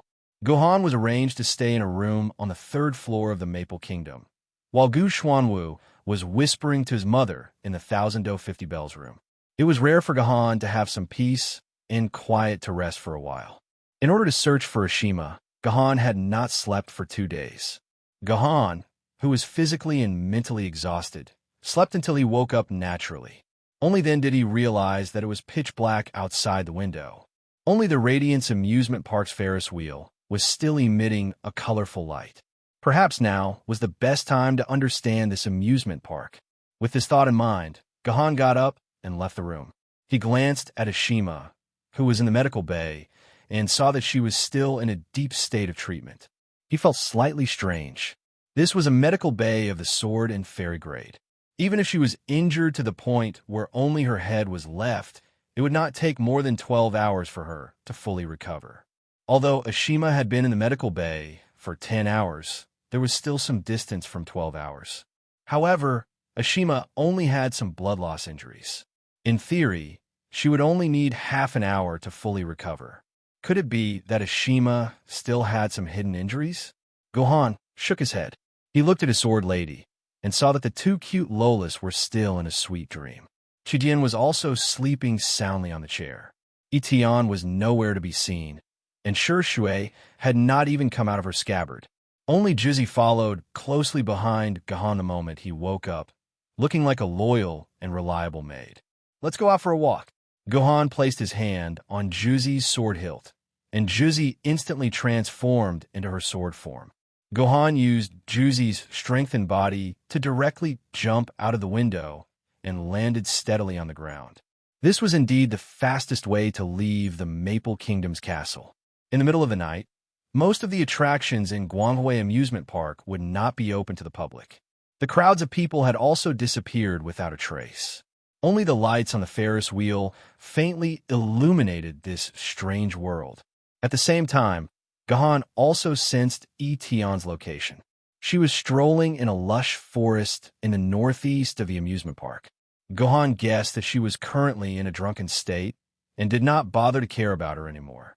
Gohan walked around the amusement park's established route and found that there was really no one in the amusement park. Both humans and Yuan Ko, who worked there, were nowhere to be seen. Gohan had clearly seen many Yuan Ko walking around the amusement park during the day, but he did not expect that they would all disappear at night. Gohan decided to return to the Maple Kingdom's castle after feeling like he couldn't find any more clues. On his way back, Gohan could vaguely hear the sound of someone crying. The sound seemed to be coming from the trash can. Gohan turned his attention to the trash can that was placed next to a bench. It was a normal trash can, and it was shaped like a battery. There were 2 trash cans on both sides, and there was an ash-shaped groove at the top for extinguishing cigarette butts. This was a very common trash can, but why was there a crying sound coming from it? Gohan quietly walked to the side of the trash can, and when Gohan got closer, the crying sound became clearer. It was obvious that someone was hiding in the trash can. At the same time, Gohan could tell that the crying sound was coming from a young child. Considering that opening the trash can might scare the child, Gohan gently knocked on the side of the trash can and said softly, "What are you doing in there? Do you need my help?" Time seemed to stop in the entire trash can, and the crying sound disappeared without a trace. It was obvious that the child was so scared that she forgot to cry. This made Gohan a little annoyed. He did not want to scare the child, but he still ended up scaring her. At the same time, Gohan could not help but smile bitterly at his own transformation.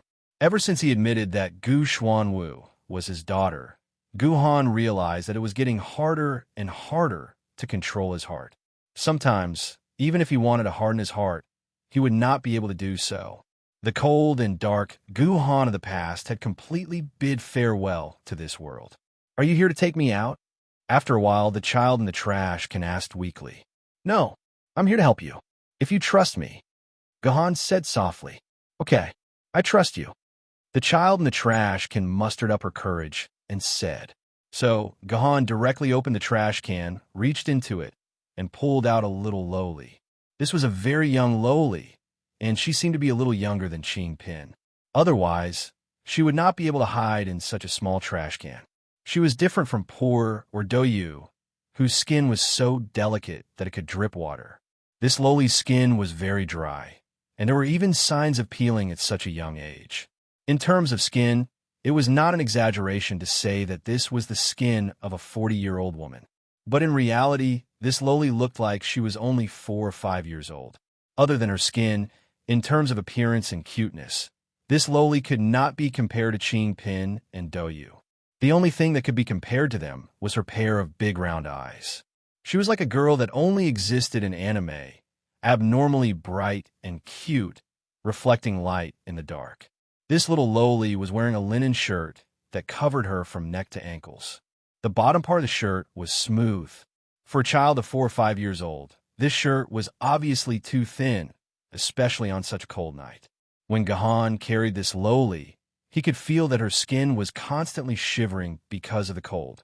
All the pores on her skin tightened like goosebumps. Put this on.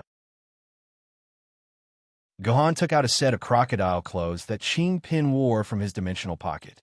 Although this crocodile clothes usually looked stupid and cute, it was the best tool to keep warm at this time.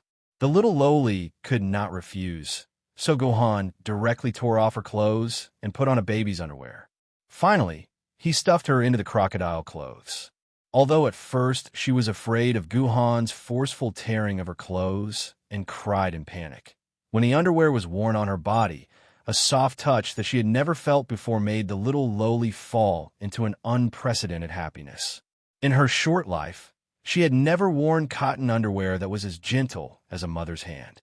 Clothes made of linen were her best clothes. Next, the crocodile clothes made the little Loli feel a warmth that she had never felt before. Her body temperature that she had painstakingly produced was not blown away by the frightening howling wind. All of it was wrapped up by the thick crocodile clothes, warming her trembling body. So comfortable, the little Loli murmured. Put this on your stomach.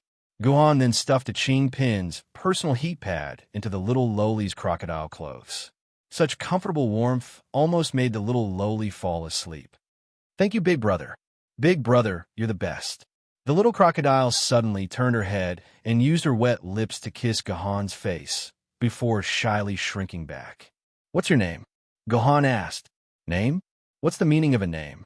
This little Loli actually didn't know the meaning of a name. Did that mean that she didn't have a name? A name is what others call you. Gahan tried his best to explain with simple words. For example, what do your parents usually call you? 2303.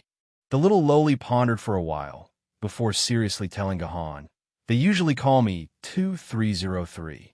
2303. What kind of name was that? Rather than saying it was a name, it sounded more like a serial number. Could it be that these girls were like those described in novels, humans created through cloning technology? Or perhaps the entire Radiant City was a human cloning city?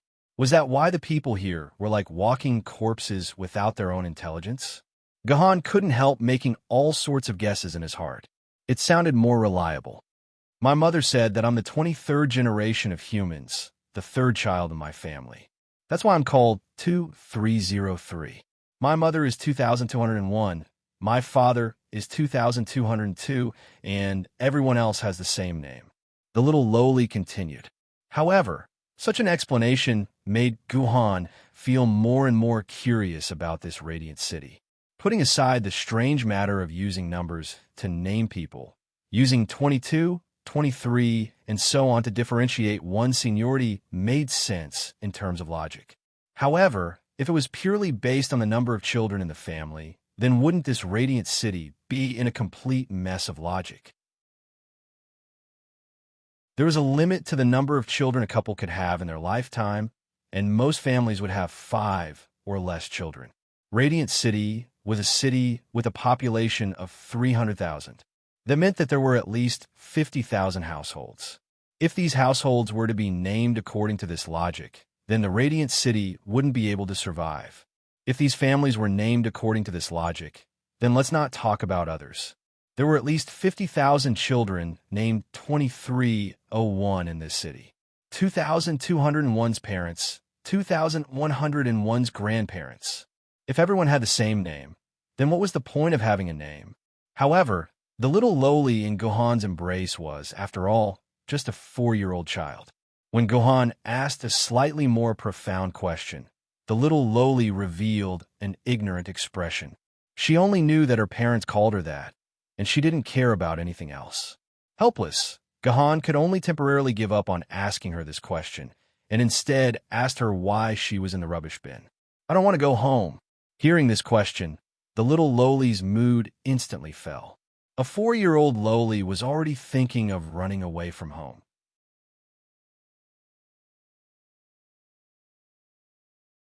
Chapter 903. Home is not good. Daddy, Mommy, Big Brother, and Big Sister don't smile. I can't smile either. I don't like to talk either. I'm only happy here. I don't want to leave this place. After all, she was a child, and her words were a little illogical. After a simple explanation, he understood what the little lowly meant. She was saying that none of her family members knew how to smile or talk. Furthermore, the little lowly felt that she was about to become like that. However, when she was in this amusement park, she could feel true happiness. Hence, she ran away from home and hid in the trash can. She didn't want to return to that joyless home. The little lowly's words made Gohan understand many things. First of all, the people here were not born as zombies. When they were young, they should still have their own happiness and humanity, like the little lowly. However, as they grew older, their humanity would gradually be obliterated. They would become zombies that didn't like to smile, talk, or move. However, this Radiance amusement park seemed to have a way to restore the lost humanity. As long as one stayed in this amusement park and played with the game facilities, they would be able to regain a portion of their humanity. Why exactly is this so? Gohan was puzzled. This world should be in the midst of a dimensional rift. It wasn't that humans didn't understand dimensional rifts. On the contrary, it was thanks to the existence of dimensional rifts that humans were able to preserve a considerable amount of essence power after the apocalypse. After the apocalypse, the last fortress of the old era, Old Swallow City, was conquered by Yuan Ko. It was Kinzu and the other sword bearers who led the humans into the dimensional rift. Humans lived inside for 20 years and rested for an entire generation before they once again killed their way out of the dimensional rift. Under the leadership of Kinzu, who had already ascended to the throne, they built the first human-based city, New Swallow City, near the dimensional rift. Most of the dimensional rift's regions were isolated by the dimensional rift. If one wanted to enter the outside world, they could only pass through a few entrances. As long as the humans guarded these entrances, even if Yuan Jun had an army of tens of millions, only a few Yuan bandits could truly attack the entrances. The difficulty of defending the entrances was greatly reduced. Back then, humans had relied on guarding the dimensional rift's door to stop Yuan Ko's army. Until now, this dimensional rift was still in the hands of humans. It was equivalent to their last fortress. If all the base cities built by humans were destroyed by Yuan Ko's attack, then humans could only hide in the dimensional rift again and wait for the next rise. It was also because of this that humans had a deep understanding of dimensional rifts. They discovered that the world in dimensional rifts was no different from the natural world. There were also mountains, rivers, grasslands, rain and snow, and 4 seasons. Apart from having fewer usable resources, it was a normal world. There were no side effects to humans. But why did the humans in the Radiant City in the Dimensional Rift become like this? If this wasn't caused by the Dimensional Rift itself, what was it? Could it be the Radiance amusement park beneath his feet? Gohan was deep in thought. He didn't seem to notice that a fiery red figure was approaching him from the darkness. Ayaya, I found you. Little girl. A somewhat familiar voice interrupted Gahan's thoughts. Gahan raised his head and saw the deputy manager of the Radiance amusement park, whom he had met once this morning and was called Crazy Third by the Black Tortoise, appear in front of him. Miss Crazy Third, what's the matter? Gahan couldn't help but frown as he looked at this beautiful young girl who was emitting a blood-red, murderous aura. If things went wrong, another battle might break out. It's none of your business. Little man. Crazy Third waved the exquisite pistol in his hand. I'm looking for this audacious little girl. According to the rules of our Radiance amusement park, no human is allowed to stay here after 8 o'clock at night. Not even a little girl. What will you do to her? Gahan asked thoughtfully. After all, this was Yuan Ko's territory. Although Gahan had the title of the general manager's husband, he knew that this title wouldn't be of much use to the deputy manager in front of him. Moreover, the Radiance amusement park was full of mysteries. Before figuring out the truth, Gahan didn't want to have any conflict with Yuan Ko here. Therefore, Gahan secretly decided that if this little lowly was simply driven out, then he would return her to Crazy Third. Rules must be deterrent. Even a cute little girl is no exception. I think tearing her soul apart must be a very good punishment. Crazy Third said as he suddenly put his pistol in his mouth and smiled sweetly, as if the pistol was a delicious popsicle. Tearing her soul apart? Gahan let out a long sigh. He didn't even need to think to know how painful it was for a child to have her soul torn apart. If Gahan didn't know about this matter, it wouldn't be a big deal. But now that it happened in front of him, Gahan absolutely couldn't sit back and watch a poor little human girl get her soul torn apart. Brother, what does tearing her soul mean? The little lowly in Gahan's arms asked curiously with her eyes wide open. For a young girl like her, she probably couldn't even understand the meaning of soul. Gahan patted the little lowly's head. It's okay. Brother won't let anyone hurt you.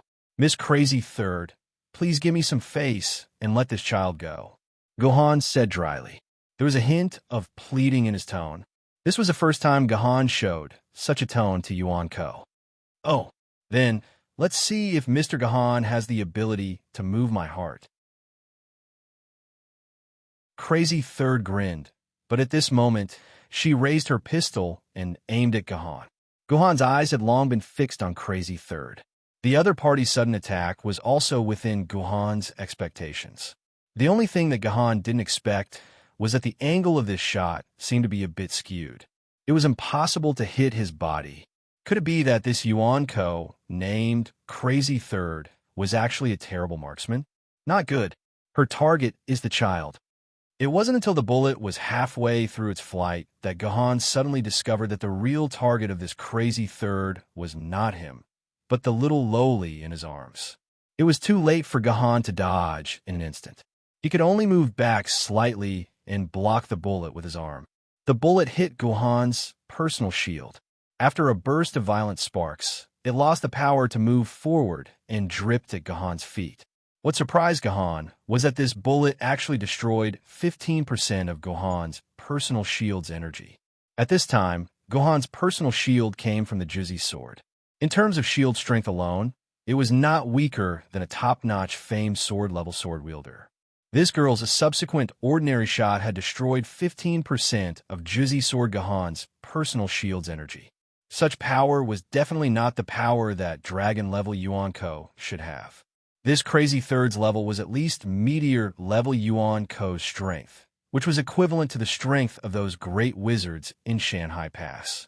Oh, your defense is not bad. Seeing that her bullet didn't work, Kwang Three's face was slightly surprised, but this surprise was immediately covered up by her charming smile. Then, why don't you try my two-shot combo again? Bang! Bang! 2 consecutive pistol shots rang out, and 2 bullets were shot at Gahan from different angles. Moreover, these 2 bullets were also aimed at the little lowly in Gahan's hand. This made Gahan extremely angry. Why did a child have to be involved in a battle between 2 powerhouses? The Juzi sword drew an angry arc in the air, and Crazy Third's 2 bullets were knocked away by Gahan. Good eyesight. Try my triple combo. Just as Crazy 3 was about to shoot again, his body suddenly disappeared. 0.01 seconds later, A pitch-black sword hilt pierced through the afterimage left behind by Crazy 3. She can actually teleport. Just now, Crazy 3 had not used her speed to evade his attack. Instead, she had used a skill similar to instant movement to complete a spatial swap. Crazy 3 had not used her speed to evade his attack. Instead, she had used a skill similar to instant movement to complete a spatial swap. Oh my, what a fast speed. I almost couldn't react in time. Crazy 3rd, who appeared in front of Gahan again, said with a smile, but there was an extra serious expression in her eyes. At this time, she realized that Gahan was not a simple human swordsman, but a rare master swordsman. But you can't hit me. We are not on the same time. Crazy 3rd once again raised the rifle in her hand, ready to shoot at Gahan. However, Gahan would not give her the chance to shoot. At the moment when Crazy 3rd had not pressed the trigger, she had to choose to teleport again. This was because Gahan's Juzzy sword had once again appeared beside her. The following battle made Crazy 3rd feel extremely tired. Although Crazy 3rd could teleport, the distance she could teleport was not long. It was about a range of about 20 meters. This distance was enough for Gahan to find and attack Crazy 3rd before Crazy 3rd fired the next shot. This kind of battle lasted for a few minutes. Gahan was still full of energy, but Crazy 3rd began to pant slightly. Obviously, maintaining a high frequency of teleportation was also very exhausting for her. Oh, it seems that I need to find some helpers to help me. Crazy 3rd teleported 5 times in a row in the same direction, creating a safe distance of 100 meters between her and Gahan. Her slightly bulging chest was moving up and down intensely. At the same time, Crazy 3rd lifted the bangs that covered her left eye. Unexpectedly, unlike her right eye, which was blood red, Crazy 3rd's left eye was actually golden. In the pupil, one could vaguely see an ancient clock ticking.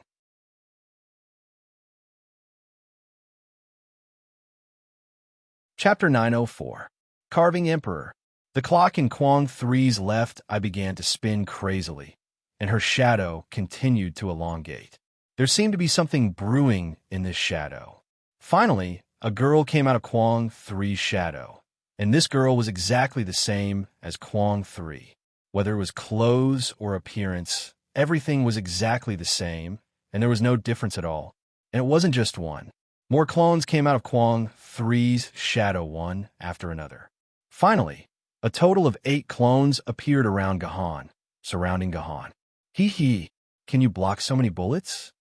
9 identical voices rang in Gahan's ears at the same time. It was as if 9 identical videos were played at the same time. The intertwined voices made people feel creepy. There are 2 types of doppelgangers. One is a fake doppelganger, and the other is a real doppelganger. Which one is this Yuan-Ko doppelganger? Looking at the 9 Kwang 3s around him, Gahan secretly guessed. The so-called fake clone only served to confuse the enemy's sight. The fake clone itself did not have any attack power. Its purpose was only to hide the attack of the real body. As for the real clone, it was just like its name. The clone also had the power of the real body and could launch real attacks. In the human's data, there were many Yuan-Ko who had fake clones. Almost 1 in 10 Yuan-Ko had mastered the skill of fake clone. However, Yuan-Ko who had a real clone was very rare.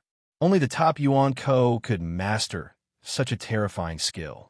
After all, a real clone was equivalent to doubling the strength of the original body. If these 8 clones of Kwang 3 were all real clones, then it would be too terrifying. Bang! Bang! Soon, Kwang 3 gave Gahan an answer with his own action. He opened fire with his rifle at the same time, and bullets flew towards Gahan. According to the fierce changes in the air, Gahan could easily make such a judgment. That is, these 9 bullets were all real, and these 8 clones were all real clones. This discovery surprised Gahan, and at the same time, his vigilance towards Kwang 3 increased by more than a few levels. Gahan felt that he had to show his true strength. Otherwise, he might really fail miserably. 9 swords of mysterious heaven, sword of the spring. Facing the bullets, Gahan was not sure that his movement skill could 100% avoid these bullets. The most important thing was that Gahan was still holding the poor little girl in his arms. Gahan may have enough control over his own body, but with the little girl, it was inevitable that he would not be able to take care of many places. He would be fine if he was hit by 1 or 2 bullets, but if the little girl was hit by one, she would probably turn into a pile of minced meat in an instant. Therefore, Gahan could only use the only defensive skill in the 9 swords of mysterious heaven, Sword of the Spring, to resist. When the umbrella-like sword energy barrier blocked in front of Gahan, all the bullets became a joke, and Gahan easily blocked them outside his body. Are you kidding me? Kwang 3's expression changed, and the 9 clones once again reloaded at the same time, ready to launch a salvo at Gahan. But this time, how could Gahan let the opponent do as he wished? 9 swords of mysterious heaven, Sword of the Abyss. Dozens of sword energies shot out from Gahan's body. These sword energies had a speed not inferior to the opponent's bullets. Almost at the moment when these clones fired the bullets, all the sword energies rushed in front of the clones. 1 bullet, teleportation. The 9 clones teleported at the same time, trying to avoid the attack of Gahan's sword energies. However, these clones did not expect that the sword energies did not disappear after missing, but continued to travel through the space. Immediately afterward, Gahan sent out 3 waves of sword energies in a row. These 3 waves of sword energies intersected and ran parallel to each other. After a mysterious change, they together formed a kind of golden chrysanthemum, covering the entire space. This was the evolved skill of Sword of the Abyss that Gahan comprehended in the game's 8 Cities tournament. Abyss Golden Chrysanthemum. It could make the sword energy of Sword of the Abyss cover every inch of the land in the entire space. Suddenly, Kwang 3's clones were in an extremely bad state. Although they could teleport, every time they teleported to another place, there would be sword energies following closely behind them. This forced Kwang 3's clones to teleport again, and in the end, they could only constantly teleport to avoid the Abyss Golden Chrysanthemum. However, Kwang 3's teleportation was not unlimited. It consumed a lot of power, especially when Kwang 3 maintained 8 clones at the same time. The power consumption was even greater. Finally, one of Kwang 3's clones was hit by the sword energy because she could not teleport in time. Then, her entire left arm was cut off by the sword energy, and it fell to the ground, dripping with blood. Kwang 3's clones also seemed to have a weakness, which was that their defense could not be compared to the real meteor, level Yuan Ko. Just 1 sword energy was enough to cut off one of her arms. The attack of this doppelganger seemed to be a signal. More doppelgangers were hit by Sword of the Abyss's sword energy. In the end, Kwang 3 had no choice but to grit his teeth and let all of his doppelgangers return to his shadow. Then, he continued to teleport away from Gahan.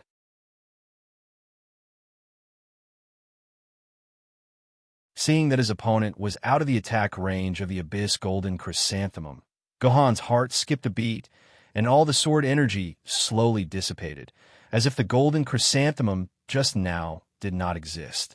I'm tired. I won't play with you for now. We will have more chances in the future. The escaping Kwang 3 left these feeble words and disappeared at the end of the dark street. The Radiance Amusement Park finally returned to peace. Big Brother 2303, I'm so dizzy.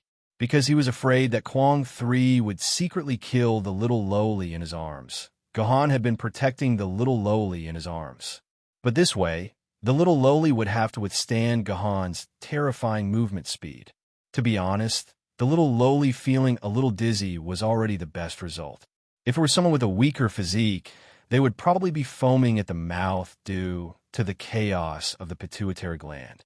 It was impossible to send the little lowly home now, so Gahan could only take her back to the Red Maple Kingdom's castle. Then he climbed the wall to his room and put the little lowly together with Qing Pin and Douyu. Not to mention, when the 3 of them lay together, even the most stone-hearted person would be melted by their cute sleeping appearance. When Gahan woke up again, the sky was already bright. Etion had already returned to her room, and was snoring drunkenly on the floor. Even Juzi was lying peacefully next to her pillow. Among all the sword maidens, only Qi Dian was awake, and it was clumsily preparing today's breakfast. It seemed that Qi Dian wanted to make a simple hot dog sandwich. In fact, the hot dog and sandwich were ready-made. Qi Dian only needed to put some ketchup and spicy sauce on them, and then wrap them together. But even such a simple step was messed up by Qi Dian. The red ketchup and black spicy sauce stained Qi Dian's clothes, making it look particularly funny. "You're not allowed to look." Realizing that Gahan had woken up, Qi Dian's face turned red, and then it desperately tried to hide the thing in its hand behind its back. Unfortunately, in terms of skills, 10 Qi Dian were no match for 1 Gahan. So, Guhan easily snatched the messy hot dog sandwich from Qi Dian's hand. Without waiting for Qi Dian to say anything, he swallowed the hot dog sandwich in 2 or 3 bites. "It tastes good, although it does look a little ugly." Gohan touched his mouth and said with a smile, "One is not enough. Help me make a few more." "You wish." Qi Dian stuck out its tongue, but it still obediently went to make the next hot dog sandwich. At the same time, Qi Dian made up its mind to make this one better than the previous one. This appearance was too embarrassing. While Qi Dian was busy making the hot dog sandwich, Gahan finally had the time to look at the radiant amusement park through the window. It was around 6 in the morning, and there was a continuous stream of humans approaching the entrance of the amusement park. They then lined up in an orderly manner, preparing for a new day's adventure. What kind of secret is hidden inside? Guhan looked at these zombie-like humans, puzzled. Last night, when the little lowly was sleeping soundly, Guhan had actually secretly and thoroughly checked the little lowly's tender body without missing a single detail. In the end, he had even taken some of the little lowly's genes for verification. Thus, Gahan came to the conclusion that the little lowly was indeed a real human. She was a human born through natural mating and not through the ethical cloning method.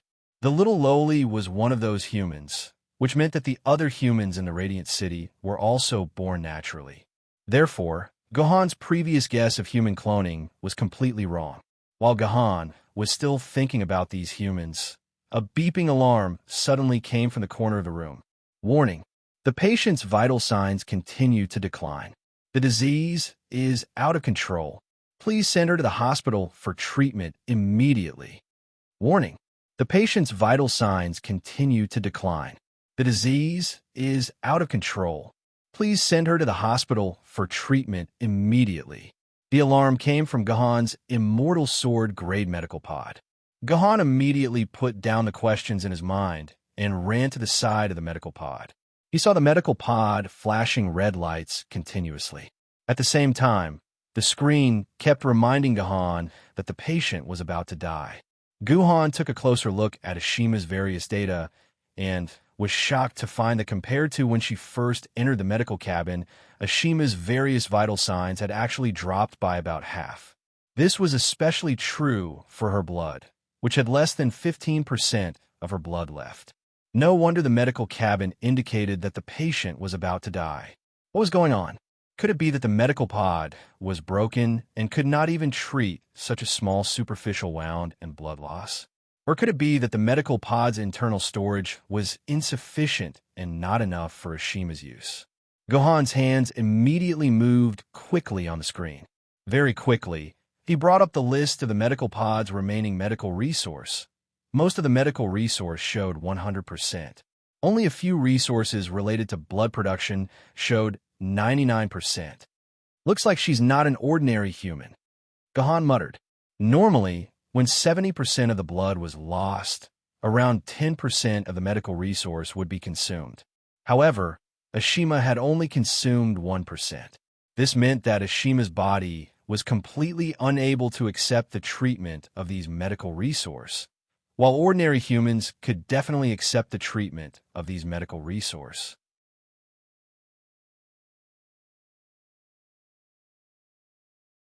Chapter 905. In any case, Ashima could no longer stay in the medical bay, otherwise she could only wait for death. Gohan carried Ashima out of the medical bay, and at this time, Ashima's pulse was so weak that it was almost undetectable, and Ashima's heartbeat could not be detected at all. There was no other way. With such a thick layer of flesh, Gohan could not feel Ashima's heartbeat no matter what. Not good. I must think of a way to save her, otherwise she's really going to die. Gohan immediately began to check the information in his personal terminal, wanted to see what kind of physique would not be able to accept the medical-based treatment. Unfortunately, there was no such information in his personal terminal, or rather, such a human did not exist at all. Could it be? A trace of hesitation flashed in Gohan's eyes, but in the end, he still carried Ashima and ran directly to the door of Goo Black Tortoise's room. Dong, dong, dong, dong. There was a series of hurried knocks on the door, and after a while, Goo Black Tortoise opened the door with a somewhat dazed look. Perhaps because he was staying at home, Goo Black Tortoise was dressed very casually. Only half of her off-the-shoulder pajamas were on her body, and the left side of her pajamas had already slipped down. The edges of the pajamas were so pink, it was exceptionally stunning. Get out of here! Goo Black Tortoise let out a fierce scream, and wanted to push out his shameless father who had seen his own naked body. Wait! Gohan grabbed the door and stopped Goo Black Tortoise from pushing the door open. Do you have any medicine here? Ashima can't hold on any longer. Medicine? Goo Black Tortoise then realized that Ashima was abnormally weak in Gohan's arms, and hurriedly welcomed Ashima into his room, placed her on his bed, and felt her pulse, and said, very puzzled, "Why is this happening? She was clearly placed in the medical bay. Why did it deteriorate to this state? Do you have any medicine? What kind of medicine do you usually take when you're injured? You guys also bleed and get injured, right?" Gohan very hurriedly asked Goo Black Tortoise. I do, but what do you want my medicine for? Goo Xuanwu asked in puzzlement. Don't tell me you want to give my medicine to her? I'm not a human. Humans can't take the medicine that I've taken. It's like poison to humans. Don't talk so much. Give me your medicine. Let her eat it and you will know. Listening to Gohan's words, the helpless Goo Xuanwu could not say anything more. He could only take out a small bottle of bright red liquid from his dimensional pocket. This is a dimensional solution. It contains dimensional energy. Usually when we are slightly injured, eating this can restore our vital signs. Goo Xuanwu thought about it and decided to give a final piece of advice. The energy in this dimensional solution is in conflict with the sword essence itself. It might be fine if an ordinary person eats it, but if a sword wielder eats it, the dimensional energy and the sword essence in their body will fight. In the end, they might even explode and die. I'm fine. She's about to die anyway. So, she doesn't lack this dimensional solution. Gohan did not say much and directly poured all of Goo Xuanwu's dimensional solution into Ashima's mouth. Goo Xuanwu's eyes revealed an unbearable expression. She probably thought that Ashima was already dead. However, to Goo Xuanwu's surprise, but it seemed to be within Gohan's expectations, Ashima did not have any discomfort after drinking the dimensional solution.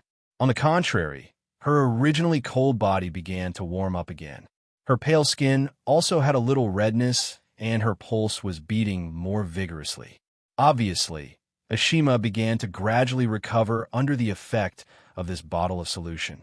Do you have any more dimensional solution? Give me a few more bottles. Gohan asked Goo Xuanwu for a few more bottles of dimensional solution and poured all of them into Ashima's mouth in one breath. Ashima's body also began to recover at a speed visible to the naked eye, and the breath of life bloomed in her body again. How can this be?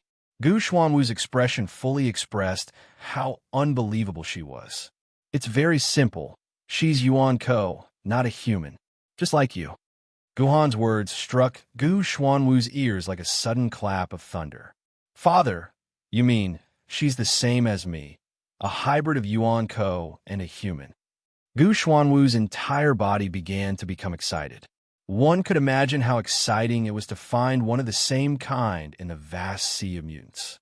Yes, not only can she perfectly impersonate a human, but she can also become the saintess of Jerusalem.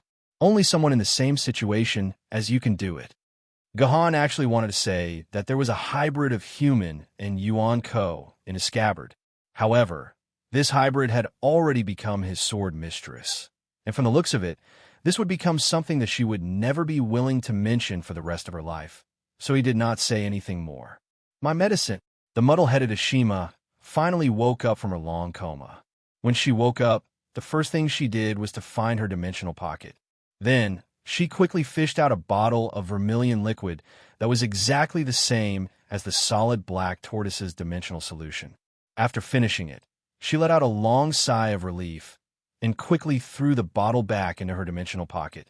It was only then that Ashima realized something was wrong with her situation. She was in a room that was full of medieval style. She immediately looked around anxiously and was shocked to find that Gahan and Gu Xuanwu were in the room as well. Gahan, Gu Xuanwu, why are the two of you here? Why are the two of you in the Radiance amusement park? Ashima's words caused Gahan and Gu Xuanwu to look at each other. Ashima had clearly just woken up, so this should be her first time here. How did she know that this was the Radiance amusement park? Ashima seemed to have realized that she had misspoken, so she immediately covered her mouth and tried to make her expression as natural as possible. You don't know, but I've been here with the seniors from Jerusalem before, so I know a little about the situation here. So, you even know the program code to open the door. Guhan smiled faintly. Not everyone could memorize the coding of the program. Unless their senior was a computer expert, and Ashima had spent a lot of time memorizing the complex coding, there was no way she could open the door and enter the Guanghui amusement park. Ashima gave up on explaining. She knew that no matter how she explained, Gohan and the others would not believe her. Ashima was very nervous, and her eyes looked around aimlessly. Then, she saw a few empty bottles beside her. These empty bottles were stained with vermilion liquid residue. Obviously, these bottles were used to contain the dimensional solution. Why? I clearly put the bottles back into the dimensional pocket. Why are there still bottles here? Ashima looked very panicked. These are my medicine. Gu Xuanwu seemed to have guessed Ashima's thoughts. These are the dimensional solution that I used to take your life. Otherwise, you would have died from excessive blood loss. What? You fed me the dimensional solution. Ashima suddenly raised her head, and there was a fierce look in her eyes, as if she wanted to eat Gu Xuanwu. This was because she knew that her secret had been discovered by Gu Xuanwu. If she wanted to keep her secret, she had to kill Gu Xuanwu. Are you sure you can beat me? Miss Ashima. Gohan stood in front of Gu Xuanwu. Keep your thoughts to yourself. We saved your life. If it weren't for these bottles of dimensional solution, you would have been dead. I can't beat you. Ashima lowered her head weakly. But if my secret is discovered by you, I will also die. Neither the Sword Committee nor Jerusalem will allow me to live. Don't worry, Dad won't tell anyone. Look, I'm the same as you. I'm also a hybrid of Yuan Ko and human. When Gu Xuanwu saw Ashima's expression, his heart immediately softened. Before Gahan could stop him, Gu Xuanwu directly released the dimensional force on the surface of his body. This could fully prove that Gu Xuanwu was a part of Yuan Ko's essence. I didn't think that there would be people like me in this world. Ashima appeared to be as surprised as Gu Xuanwu, but what made her even more surprised was that Gu Xuanwu actually called Gahan Dad. You are. Ashima seemed to be unable to control her tongue. He's my dad. We are biological father and daughter. Gu Xuanwu couldn't wait to introduce Ashima. She was immersed in this kind of joy. This was a very understandable thing. Think about it. A girl who had lived alone for most of her life suddenly had her own biological father, and also discovered that there was someone like her. This was such a happy thing. Just when Gu Xuanwu was preparing to have a good chat with Ashima about the matters between the two of them, Guhan finally could not stand it anymore. He patted Gu Xuanwu's shoulder and said indifferently, I think I heard your mother calling you. It's best for you to go over. She must be missing you very much. Then I'll go and be back soon.